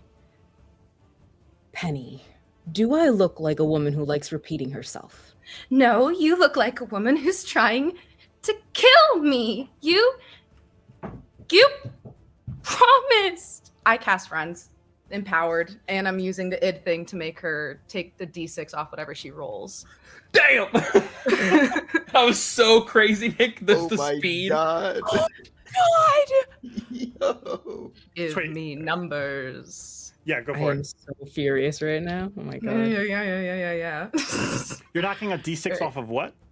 I take a 5 off of. I'm casting Friends Wow. on Navarra. Yeah, I'm yeah. going Yeah, to this is see the if thing, it works though. so I can get her to This walk is the thing, away. though. But It's to someone who is hostile towards you. Damn it! Navarra isn't being hostile towards you. I'm going to say you can roll at advantage. You are being adversarial. Yes. But you do see them as a friend still. So you will have advantage on the roll. What's the save you have to make? she has to make a DC 14, and it's 5 minus whatever she rolls. So Okay. I guess take the whatever the highest one is, and then Is the it 5 from charisma that. saving throw? It is. What's the saving? Yeah, it's wisdom actually, not charisma. I'm going to say in this case, I'm going to let it be charisma because again, Navarra, that's Navarra's strong suit. I think they should deserve to have a chance at this. And I think it's whether they're, as a paladin, charisma is their control over themselves. And let's see if Navarra can overpower that. So go ahead and make it a charisma roll. You have to get you have to get a 19 or higher. And that's with advantage? Or Yes, with advantage. Okay. 15. 10. And 10. You feel this emotion passing through you. And this is a difficult situation. Navarre, what is it you're trying to make happen in this moment? Navarra has always felt like an older sister to Penny. And there's too many things that have happened and less that have been talked about. And what is happening right now is like Nani and Lilo, like, where are you going? And it's anger and it's frustration, but it is not hostility or hurt. It is, yes, I am very disappointed in you. How dare you run away instead of telling me or telling us? And like that kind of energy of like, we're going to be stern. It's not going to be like this nice, like, come back together. I'm your older sister. What are you doing?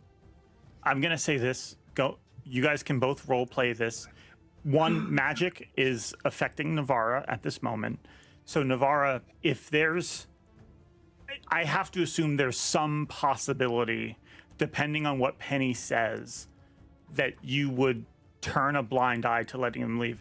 I want you to at least go into this role play with that in mind, that you are more favorable towards that and other positive outcomes for Penny than you normally would be. So with that, Penny, you cast this. What do you say? Please sit down. Please. Is there like a nearby tree or somewhere? Somewhere they could like sit. I don't have time for a long conversation if you don't sit, stand. I'll say you say this, and the horse like vanishes out, and Navara just lands on their feet, and you guys are both facing eye to eye.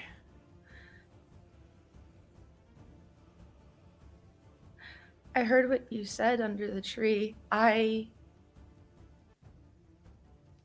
understand. I'm still upset. I'm hurting you. I need to go until I can make sure I am not. And the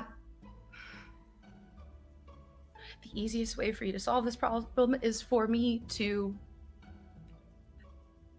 have whatever's in me burnt out. I think it's more of me than I even know, but I know you're looking at me and you see a diseased animal, and I'm causing probably more trouble than I should, but I still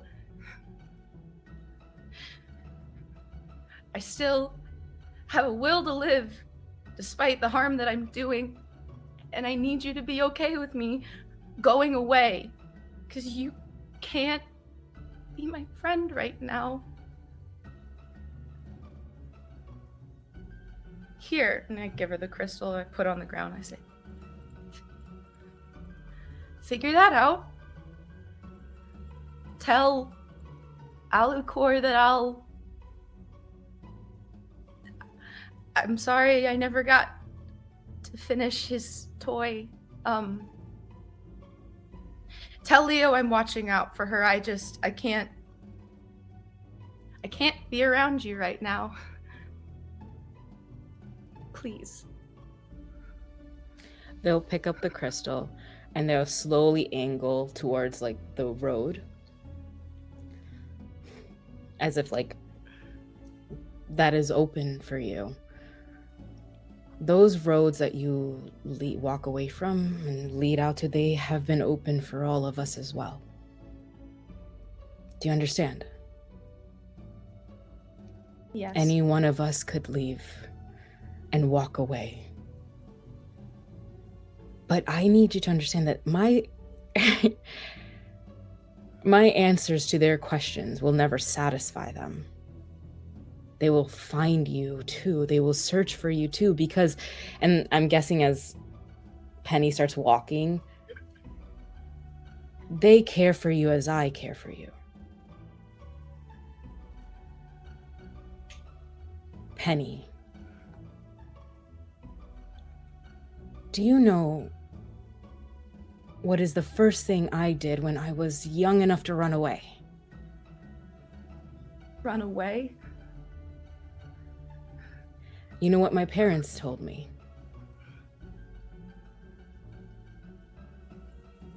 No. You are free to walk that road. I will not stop you. But I was only angry and frustrated because you were too afraid to tell me something, in fear that I would do something to harm you. I am angry, Penny. I am scared. But I want to be scared with you. I want to be a burden to people around me and to hold them as I would hold you. If you want to run, little fox, I won't stop you. The roads are yours. Your freedom is yours. and they'll fully back away with the crystal and start like heading towards town. But as they're saying is, they're just, but we'll see you soon. And you know I don't care for sleep.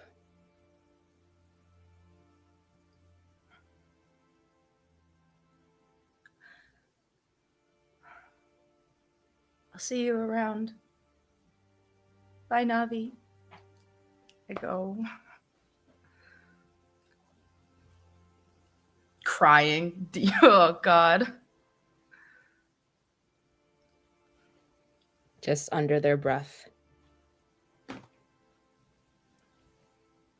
See you soon, little fox. Do you watch for where they go? They do. Pretty much like me giving them a head start. give me a perception check, and I would say you can do stealth, Penny.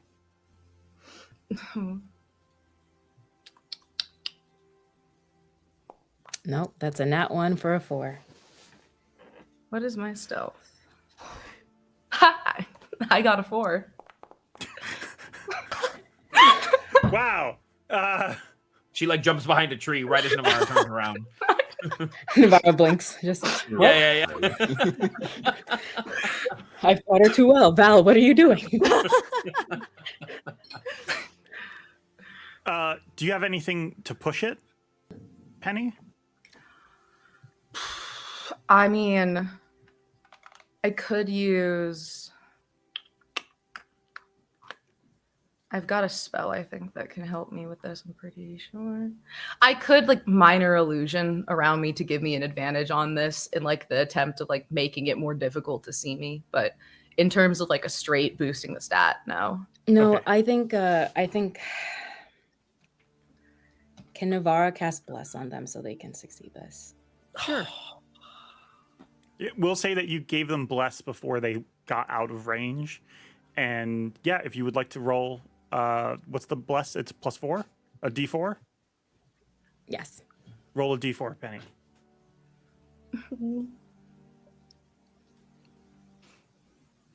4. Yeah. You give them this blessing, hoping that it'll help keep them safe. And instead, the first thing they use it for is to hide themselves. You look, and you know they went somewhere into the trees on the outside of town, but you're not sure where. That would be the first place to look, though, if you want to go find them.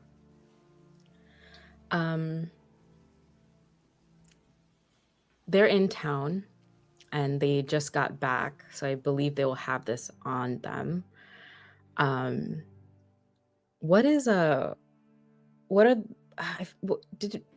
Did you say what Penny's flowers were, or were they named after a flower or something? I can't remember. Why do I remember this?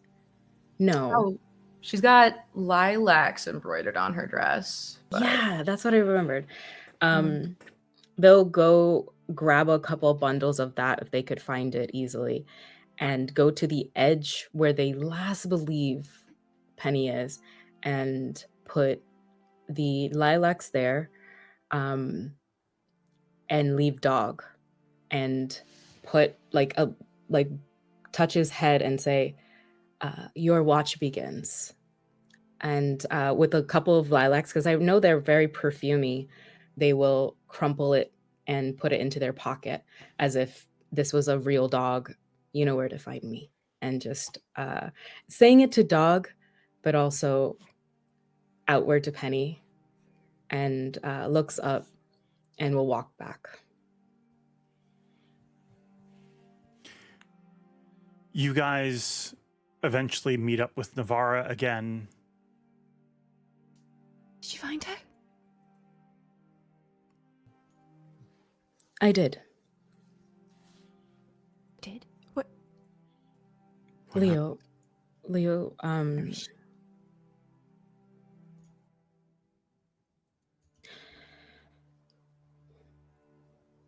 do you trust me?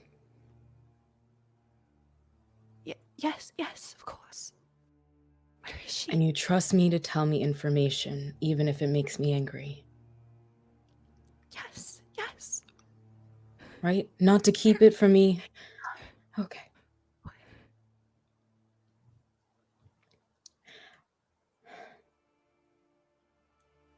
And they're holding you, like their hands. She is running away. And I know the effects of friends, right? Like I knew that was cast on me. Yeah, you know some. It's not because it's not really a spell. When it comes from Penny, it's psionics. So you know that she somehow clouded your mind. And I tried everything, I promise you. If it wasn't for their ability, I would have broken earth and ground to make sure that they came here and explained it to all of you. You know that, right? They walked away from me. And they've walked further into the forest because they were afraid that they were going to harm us all. You don't know this. And I know this is a lot of information, but they're going to raise their stomach. Why did she run? Because they left the blight in me and Alu. What? They were afraid. It was fine. It was not fine. Nothing has been fine for a long time. We went to bed. There was nothing. There was nothing to make her feel this way. Not like this. We were working. We were figuring it out. Why did she run? Because I think she's trying to figure it out too. Real quick, just to be completely obvious with this and to further expand on something Penny said. The conversation you guys had by the tree, Penny was able to hear all of it with detect thoughts.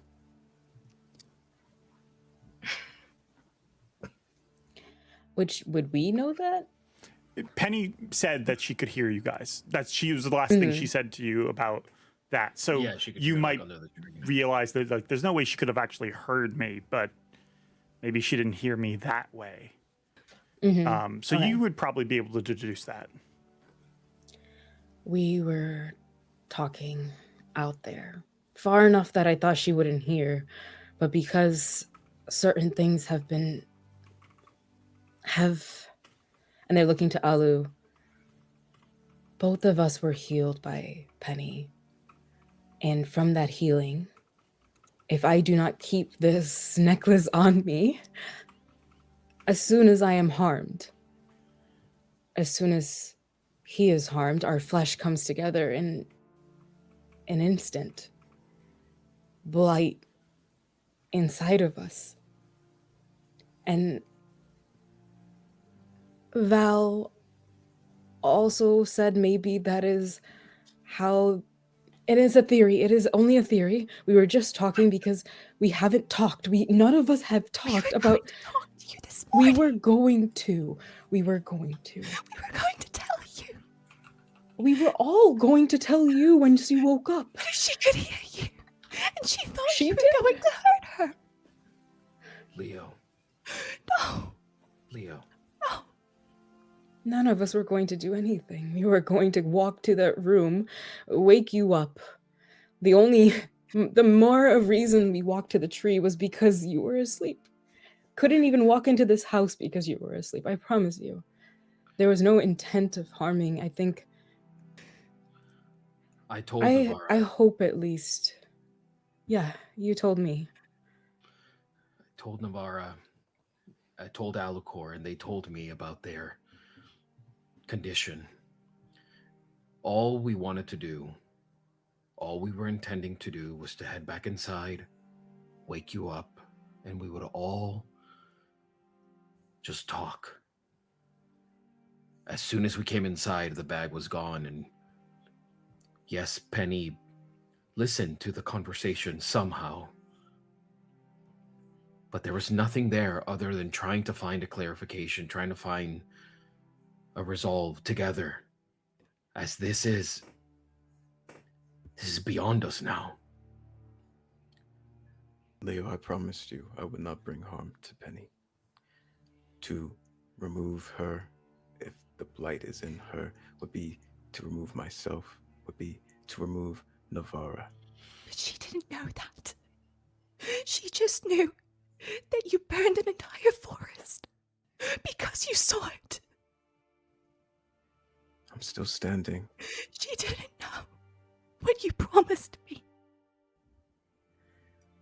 That is my fault. I still want to help. Leo. He burned down my grove and everything that I stood for, and I came here to find him.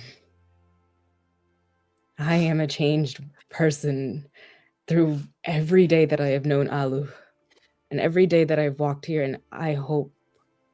And this is where they go down, not even like if they're sitting at a chair or standing, they're like holding at Leo's hands. I was the one to talk to Penny last, and I promise you, everything I shared with her was my intent. Okay. That we shoulder these things together.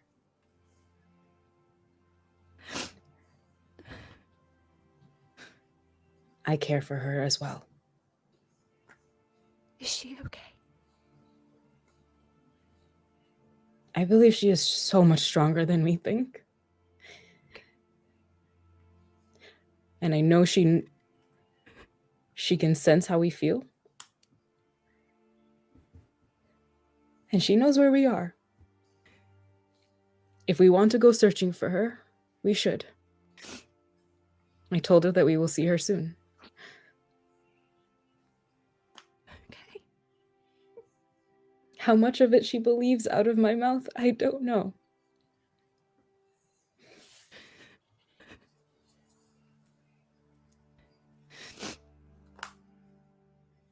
Okay.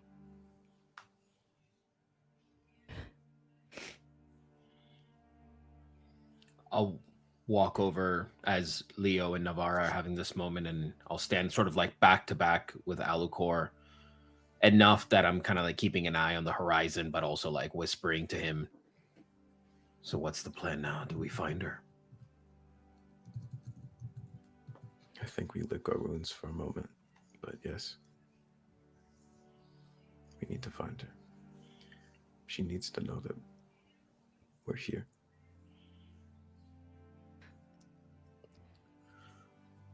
I'll just kind of walk up to Leo. I'll just put a hand on her shoulder, is all I was going to say. They just look to Leo and say, we eat dinner. We give her the night. If she wants that head start, she can.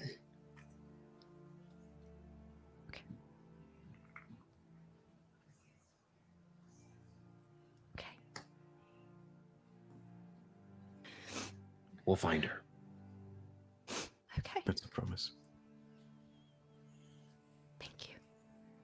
They hold onto the lilac, like crushed petals, and with the perfume, they're just looking up to Timora in their head, and as if they're imagining like a coin being tossed into the air.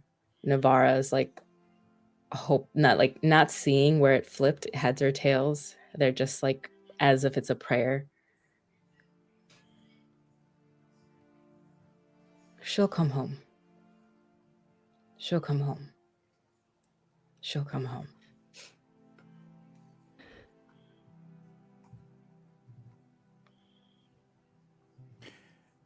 As you guys all bear this emotional weight from this morning, is there anything you all do during your day? How do you guys go about your day? I don't think Leo would be able to spend a night in the house. Yeah. If Penny's not gonna be there. So I think she would probably go and collect a couple things. But like, she's gonna climb in through her office window so she doesn't have to go through the entrance where Penny would sleep. She's gonna go and she's gonna grab a couple books, some notes, and like a change of clothes in like her half of the house. and take it to the inn and get a room for the night. Okay. You pack up your things. You grab some stuff. You climb out the window. You're heading back towards the inn.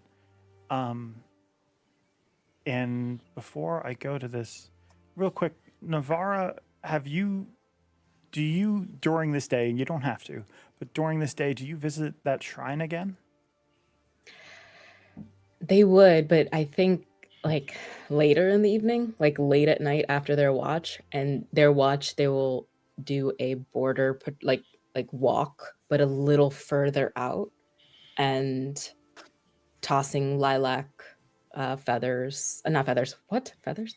Flowers, bundles of them around. So like an extended watch. And then when they're done, like late at night, we'll go back to the Shrine of Luck. We'll say that not a lot of stuff happens for either of you this day, as probably the most that was going to happen was this morning.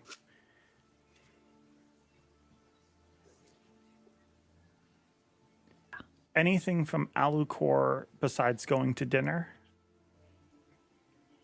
Alu probably would have spent more time whether at the shack or the outskirts of town, just sort of contemplating. Yeah. Feeling very guilty about Penny leaving. Really trying to think about his emotional state in relation to what's been happening, but how he's transmitted that, and how he's thought he was hiding the burden, but obviously not. You think on that. Yeah. And prepare yourself for dinner. Anything from Val during the day? No, Val is actually just running like a perimeter across the entire town. So all he's doing, just kind of keeping an eye out on where Penny could have gone, seeing if anything's coming through, just kind of being a vigilant eye out there. Okay. You and Navarre are keeping a vigilant eye on things. At some point, Leo, you, after packing up your things, you head to the Stonehill Inn. Now, just outside the Stonehill Inn is that shrine that I was asking Navarre about, the Shrine of Luck.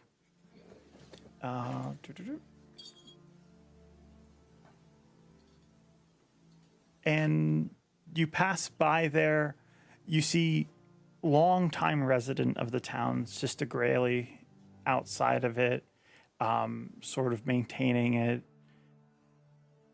As you pass by it, though, for a moment, you're not here in the present again. You're elsewhere. Walking past it, you remember being there previously, passing it as a child, trying to learn what it was about, this idea of faith, this idea of a higher power. And you remember that time. You remember your father sitting you down and explaining, well, gods are sort of like, they watch over us. When we feel lost or alone, they take care of us. Now, this is a shrine to Tymora. She's the goddess of good luck. But I'll tell you something that Sister Grayley won't tell you. And that is, anytime you say Tymora's name, you should, like if you say thanks to Tymora or Tymora bless us, you should always say Bashaba afterwards. Okay. They pull out a coin and they show you. Bashaba's like the opposite of Timora. She's the goddess of bad luck. They're twins, and they flip the coin over. But she gets really jealous if you mention her sister without mentioning her. So unless you want bad luck, you should always mention to give thanks to Bashaba as well. Oh. So you keep balance? Yeah, like balance. You get it, baby bear. It's very good to know. I'm gonna write it in my book. Do you want to give an offering to the shrine? Yes. And you approach the shrine, Sister Grayley. Good morning. Making an offering? Morning. Yes. Is this your first time? It is. Yes. Okay, well, right this way. And she goes to place a hand on you and help, make sure you don't bump anything on the walls or touch anything. As they do, though, you feel an arm grab yours, a hand tightly squeezing your arm, and you're stopped dead in your tracks. You look on your dad's face and you see once again that visage, your dad filled with this mania. And he screams at Sister Grayley, "Stay away from her, you freak!" And he shoves her. And she staggers back, bumping into the shrine. And Sister Grayley, you see her bump in the shrine, you hear a stone move a little bit, and Sister Grayley turns, grabs the shrine, because it's just a pile of stones standing there. Thankfully, nothing fell over. I'm so sorry. Your father pulled you away as you yell, "I'm so sorry." It's later when you're at home. Your father has been put to sleep, very similar to you did last night. Your mom helped him with a sleep spell to make sure he could rest. And Sister Grayley visits your house. And your mom is explaining to her, yeah, look, he has some kind of illness, and he sort of gets into these states of mania. And have you seen a cleric about it? We did, but to be honest, it just got worse. Have you spoken to your daughter about this? And Leo, you're probably watching from somewhere else in the house, sort of eavesdropping on this. You should tell her. I'm sure she has a lot of questions. You just think about that, and you think about the nature of sort of mental illness, the nature of mania, the nature of keeping secrets from people, and what that effect might have on them, and what effect it may have had on you as a child. You pass by the shrine. You pay 2 silver for a room at the inn. As you go inside, you see Alu's parents. They have like a section of the tavern, of the bottom floor of the inn, a little section sort of walled off with these very fancy dividers. They're like elven, etched, carved wood, and they have this little section. Do you approach them at all, or do you just go straight to your room to think? Is Alu there, or just... No, it doesn't look like Alu's there yet. I think I'm just going to grab, like, I don't know, some tea or something and just sit in a corner for a bit before I go upstairs and retire to bed. Just sit by a window, perhaps, so I can look out and see if maybe she's coming back. Yeah, you watch for a while, sipping tea. What's going through your mind during this time? A lot of fear. She was trying so hard to keep everything okay until she could figure out what was going on.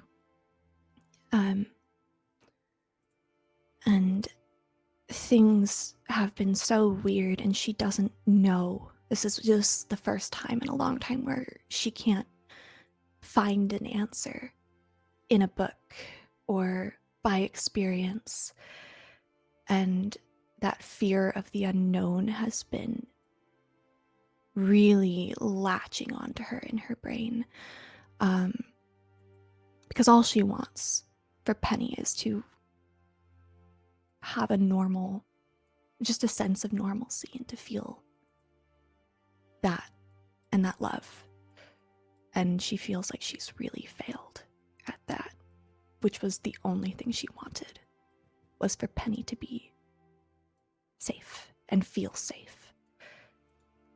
So she's thinking about all of the decisions that she made that have led to this moment, and her feeling so unsafe that she has to run away from everything. Do you blame any of the others at all? No.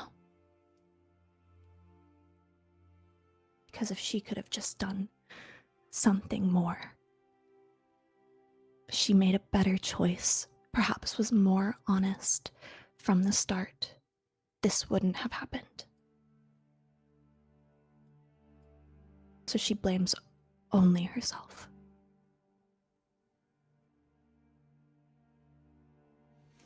There's a point when Alu's mother sees you and like goes to approach, but then sees the emotional state you're in and decides just not to.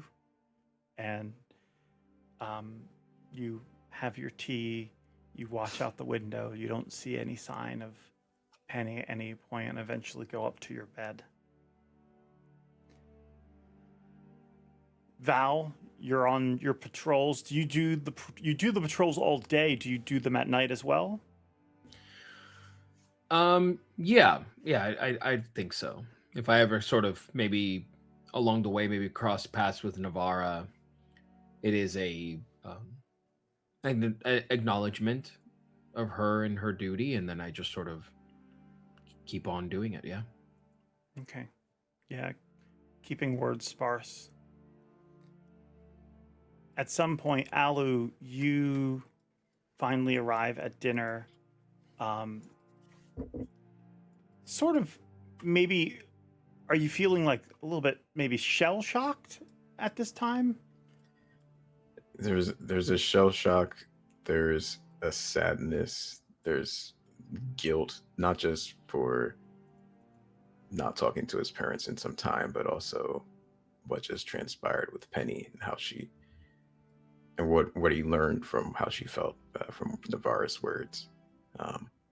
It's just a very somber man, and it translates that in his body language. Each footstep is very heavy, it's very slow. He just sort of slowly drags himself into the tavern.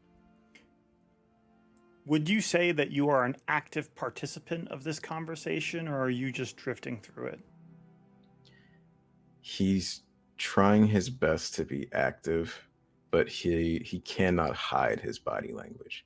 He's listening, he'll nod his head, but his responses may not be so thorough and inviting. Yeah, you just kind of move through the conversation, then just doing whatever you have to complete it while your mind's elsewhere. Your parents, Doro and Ruben, they ask you about why you were exiled, what caused it, how you feel, what are your plans going forward. Are you truthful with them? Or is there anything you omit? He is honest the entire way through. And the only thing that he won't really talk about with them is that he has the blight. Do you talk about the blight in a past tense only? Yes. Okay.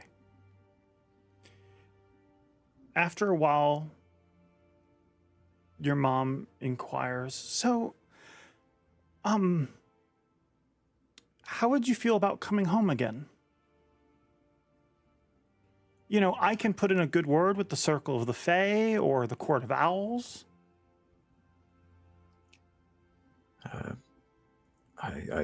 I'm sorry, Mother. I appreciate the thought, but there's there's still business here in Phandalin.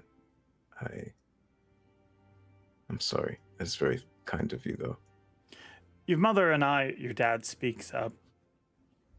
We're worried that you may be squandering your youth.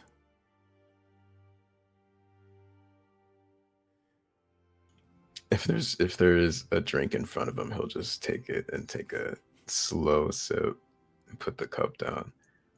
I understand, but I can assure you my days are filled with activity. I don't feel like my time is wasted here.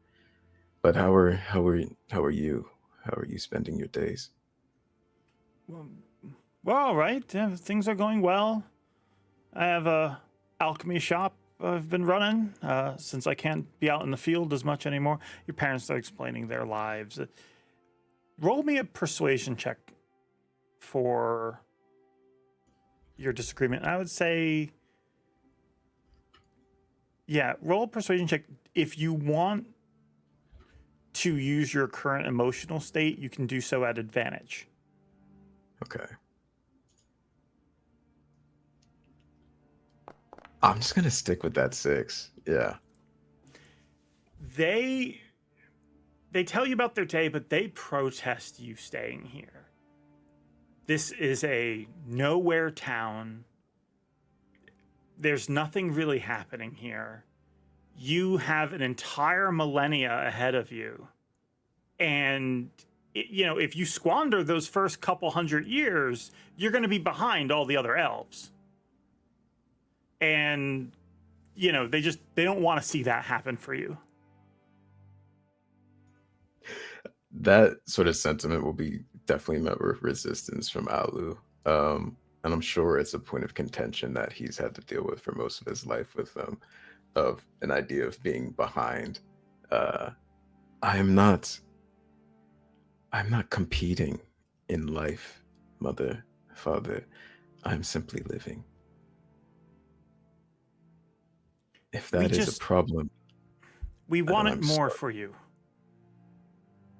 This is not your life. It is mine. And I understand if that makes you upset or worried, but it is not your choice to make. They give me another persuasion check. Here we go. That's a 3. They do not take no for an answer. Pleading with them doesn't seem to be working. How does this conversation end for Alu? It ends on terrible terms, probably. There's a point that Alu, and probably through the duration of this day or several days, has felt like a volcano. And this is just a bubbling. And it's not anger at his parents. They are good people. They mean well. But this idea that he is not doing enough is going to scratch an uncomfortable spot in regards to the blight and the larger conflict that they're dealing with. And he'll just explode. I died. As far as I am concerned, My life at this point is my own. Thank you for coming. It is good to see you. But I'm not going anywhere I don't want to go. As you explode at them, I want you to make a morality roll for me.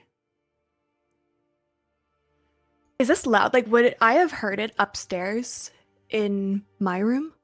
Or is this more of like a hushed explosion? You might hear the explosion, like him yelling. I mean, let me just double check your stat for that. What do you have as your morality right now? -3. -3. Okay, you have to beat a 10. It's a 4. You explode at them maybe harsher than you intended to. And what comes out of your mouth is essentially, your son died when a mace struck his skull and he fell to the cave floor. I'm my own person. And this rage and this heat comes from you. The fire behind your dad flares up and you walk out. Your mom's left in tears.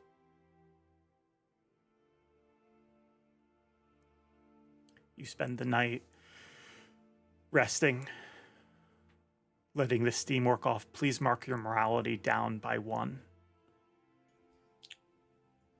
I love D&D, y'all. Elsewhere. One moment. I also think while you're moving, Leo, despite not having any nightmares prior and like waking up, well, theoretically would have woken up just fine. I think she would really want to have nightmares tonight, potentially, to see if she can glimpse anything of where Penny might be. Give me... What do you do before going to bed to prepare? Or to try to find Penny? Do you do any magic for that? Or are you... I was looking, I don't have augury as a spell. It's a divination spell, but it's not one that I took when I got level 2 spell slots. So I can't really push something like that. But I think I may go back down when, like, you know, Sister Grayle's asleep. I might go back down to the Shrine of Timora and offer a gold piece. And okay, make a religion check. Hope that it can give me something. No, I don't really come here much. Nope, that's a 7. I don't know if this will do anything. Before you go to bed, you have your last portent. I'm gonna use my last portent just to try. I don't know if you can read that. No way! You go to the shrine once again and try to find peace there, maybe some kind of guidance. And as you are at the shrine, taking it in, what flashes past your mind is suddenly a crystal clear. For like just a moment as you're at the shrine, it's like sleep overcomes you. And you close your eyes just for a second and this vision rushes to you like it's overdue. Like it was meant to be delivered 16 hours ago. And it rushes through you, this vision of goblins swarming around Penny and grabbing at her. We cut from there elsewhere. It is the middle of the night. You're on your patrol. Navarra, you are patrolling outside of the... You're patrolling outside, and as you are walking back towards the sleeping giant, you hear noises coming from inside. You hear stuff crashing. You hear someone screaming.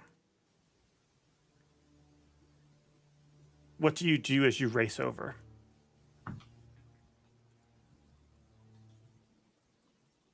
Oh, race over that just just fully You're like crashing. on guard. You're on guard. Yeah, you're on Yeah, guard duty, yeah, and this you're is hearing something. Yeah, happening in the town. Yeah, you start racing over. Give me one moment. That is going to be as you race there. You run into. You hear all this noise. You run into this outside. A single goblin. Outside, you can see that there's more of their friends inside. The door has been ripped off the hinges. What do you do? They think to the coin that was flipping in their head, like the prayer to Timara of like to bring her home, and they're thinking, "Oh, good. You're here, which means she might be safe." And they look to the goblin. "What are you doing here?" It just looks at you like smiling, sort of readying itself, digging its feet in. It looks like it's planning on stopping you. From the rest of its friends are inside the tavern. You hear noises as it looks like, sounds like wood being splintered inside. Mm-hmm. Oh, okay. So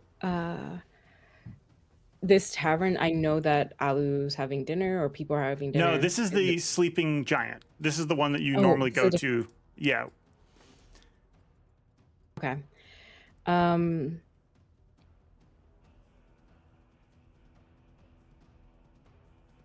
I have no allies within 5 feet of me, so they're going to just look at them and, I needed a bit of respite after a long day, and cast Infernal Challenge at them. Okay. Infernal Challenge? I have no idea what that is. They just offer a compelling challenge. If no allies within 5 feet of you, choose with one creature within range who can see and hear you. They must succeed a charisma saving throw or answer your challenge and fight you.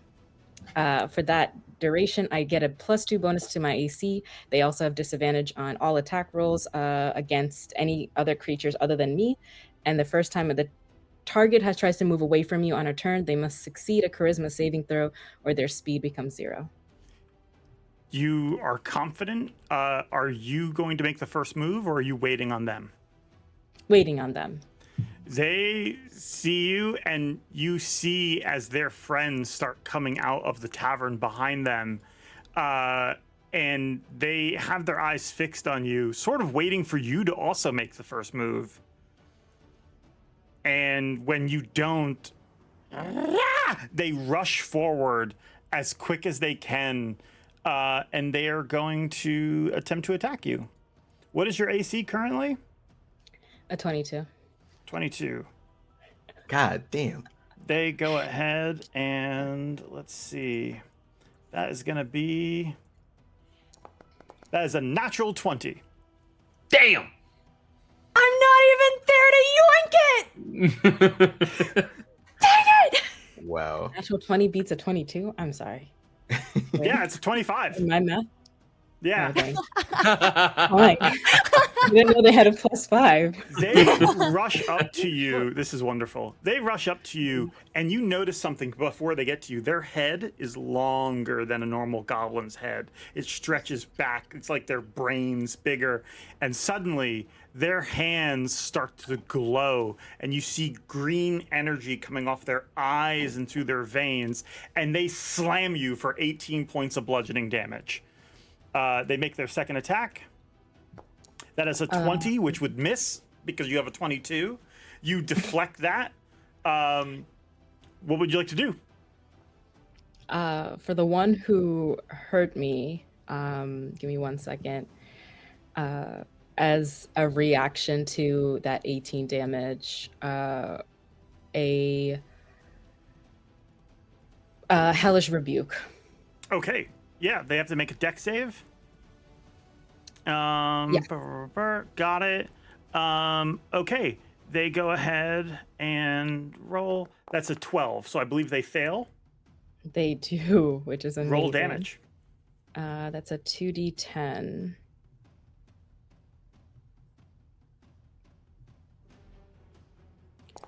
What is 19. Nice. You strike them, and they take 19 points of fire, or they strike you, and then fire erupts out of the ground around them, and they take that damage. They stagger back, singed. That was just your reaction. Do you do anything on your turn? I do, but I wanted to ask, because we talked about this and I haven't figured it out. It's the switching of weapons that there's something that we wanted to put together, right? Yes, if you switch to your sword, you would have a, I would say you would have a +1 on attacks against individual enemies. I see. Okay. For now, though, for their action, how many goblins are in front of me within 30 feet? There's just the one. There would be like 3 coming out of the tavern right now. So 4 total? 4 total. Oh, they're so pissed. They just, for their action, they will do Dreadful Aspect, and every one of them will have to do a Wisdom saving throw. Against what? Being afraid? Yeah. Okay, what do they have to make? Wisdom save of what? At 13.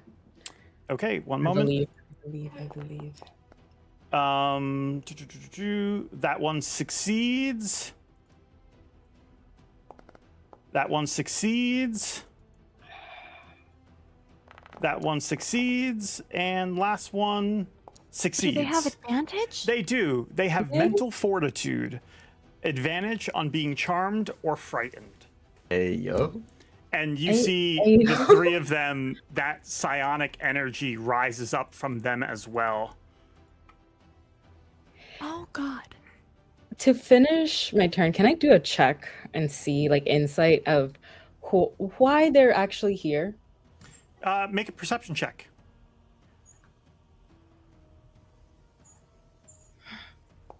One day. 12. You see one of them is carrying like a large rock. I'm going to show you real quick. I'm going to turn... I'm going to add your token onto the map again so you can see something. One moment. Where is that? You see... here you are. Okay. One moment. You see inside the tavern.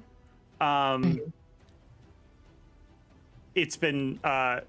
this is like, yeah, so everything's been trashed. What you notice specifically, though, is what's in their hand. Before the tavern was trashed, what you saw was, you remember this was there as part of the bar. There was like a large rock that was part of it. And it was, the bar was sort of like built around it. And like, whenever Gresko would serve drinks, they would knock their glass against the stone, sort of like as like a chime to, you know, drinks up, it's ready. That's what they're carrying in their hands.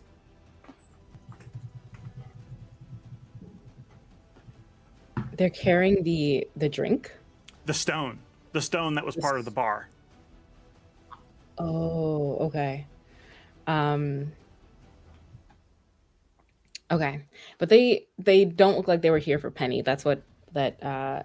These was ones, no, trying to say. definitely not.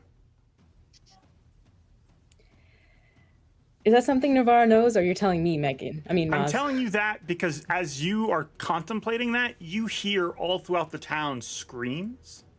Yeah. You hear someone ringing a bell for an alarm. It seems like this is a raid, and this might be only one small force of it. Great. So Leo's house. But sharp whistle out into the air. I for sure Val has heard this enough times. Alu probably would just to be like danger, like in the grove kind of. But that'll be the end of their for their bonus. They're going to lay on hands to get their HP back. Go for it. And they're going to they're going to kill these goblins. That's it for their turn. Okay, one moment. So go ahead and do their healing. Let me know how much you heal by. I'm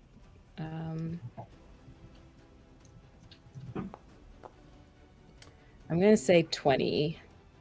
Okay, 14, I believe, misses you. And that's another natural 20. Fuck. Okay, goblins. All right. Yo, who are these That'll be goblins? 20 damage to you.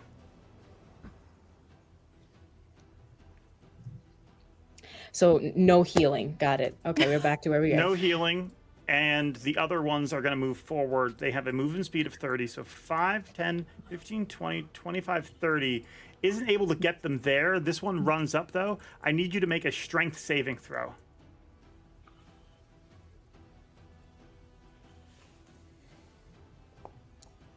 A dirty 20. Dirty 20. You resist, but you feel this large force of energy slam against you as you dig your heels back.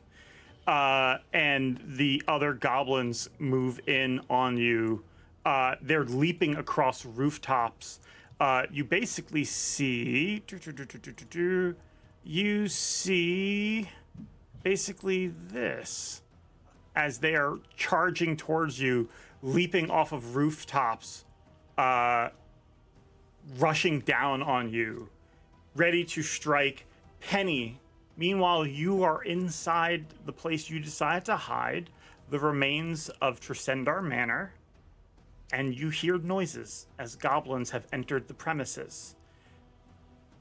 That is where we will pick up next time with all of you guys. Actually, I have one more thing before we go. Yeah. All of that's happening. Valandor is probably reacting to noises. Penny is suddenly getting this vision and might be reacting to it. But Alucor, you're not doing any of that. Because you're not here. You instead are somewhere else entirely. Oh, come on. No. Again, why can't we come too? Where's the +4? She's so inconsiderate, man. She just... You find yourself here. Darling, wonderful to see you. I saw things didn't go well with your family. I'm sorry to hear that. You're not sorry. What do you want? I have another favor to ask. I'm so surprised. Yes, please, out with it. It's very urgent. There's a stone that's part of that shrine outside. I need you to steal it. The Shrine of Timora? That's right.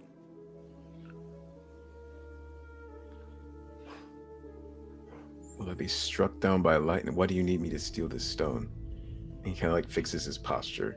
She leans Verna. forward, her face entirely serious. She has like a grim look on her. The fate of the entire world may depend on it. That's why.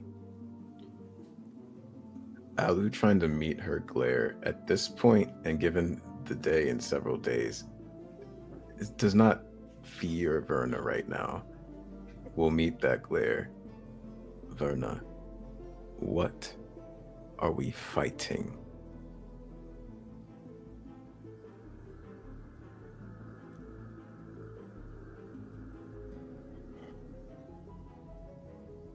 Are you questioning your orders?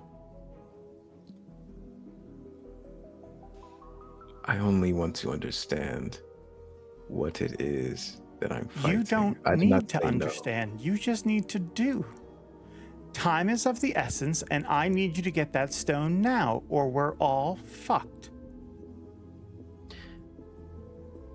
And I can do that. She changes in front of you. Fire rising up around you. I didn't stutter. Get the stone or you burn, Alu. And that is where we will stop for real. That is all for us for our wonderful session. I hope you liked it. We will be back next week with goblins raiding the town. So next week's going to be a combat episode. You know what? There's an entire side plot I didn't even get to today because of all the drama. So, but hey, guys, you made it an episode with no death saves. So, oh my god. First time ever, baby. Let's go. Let's go. Time, yeah. Fucking solid. So, hey, we made a milestone there. Thank you all for watching. I have an Icewind Dale game to go to, so I have to end right away. But we will be back here next week. Make sure you check out. We also are going to be streaming Wednesday for Fears and Fortunes. They just had a massive epic battle that ended in tears. Maz was amazing in that episode. People were crying, and they are going to be recovering from that on Wednesday. So if you want to see more drama, tune in on Wednesday at 9 p.m. Eastern, 6 p.m. Pacific, and then we will be back here next Sunday. Until next time, bye! And here we go. Out.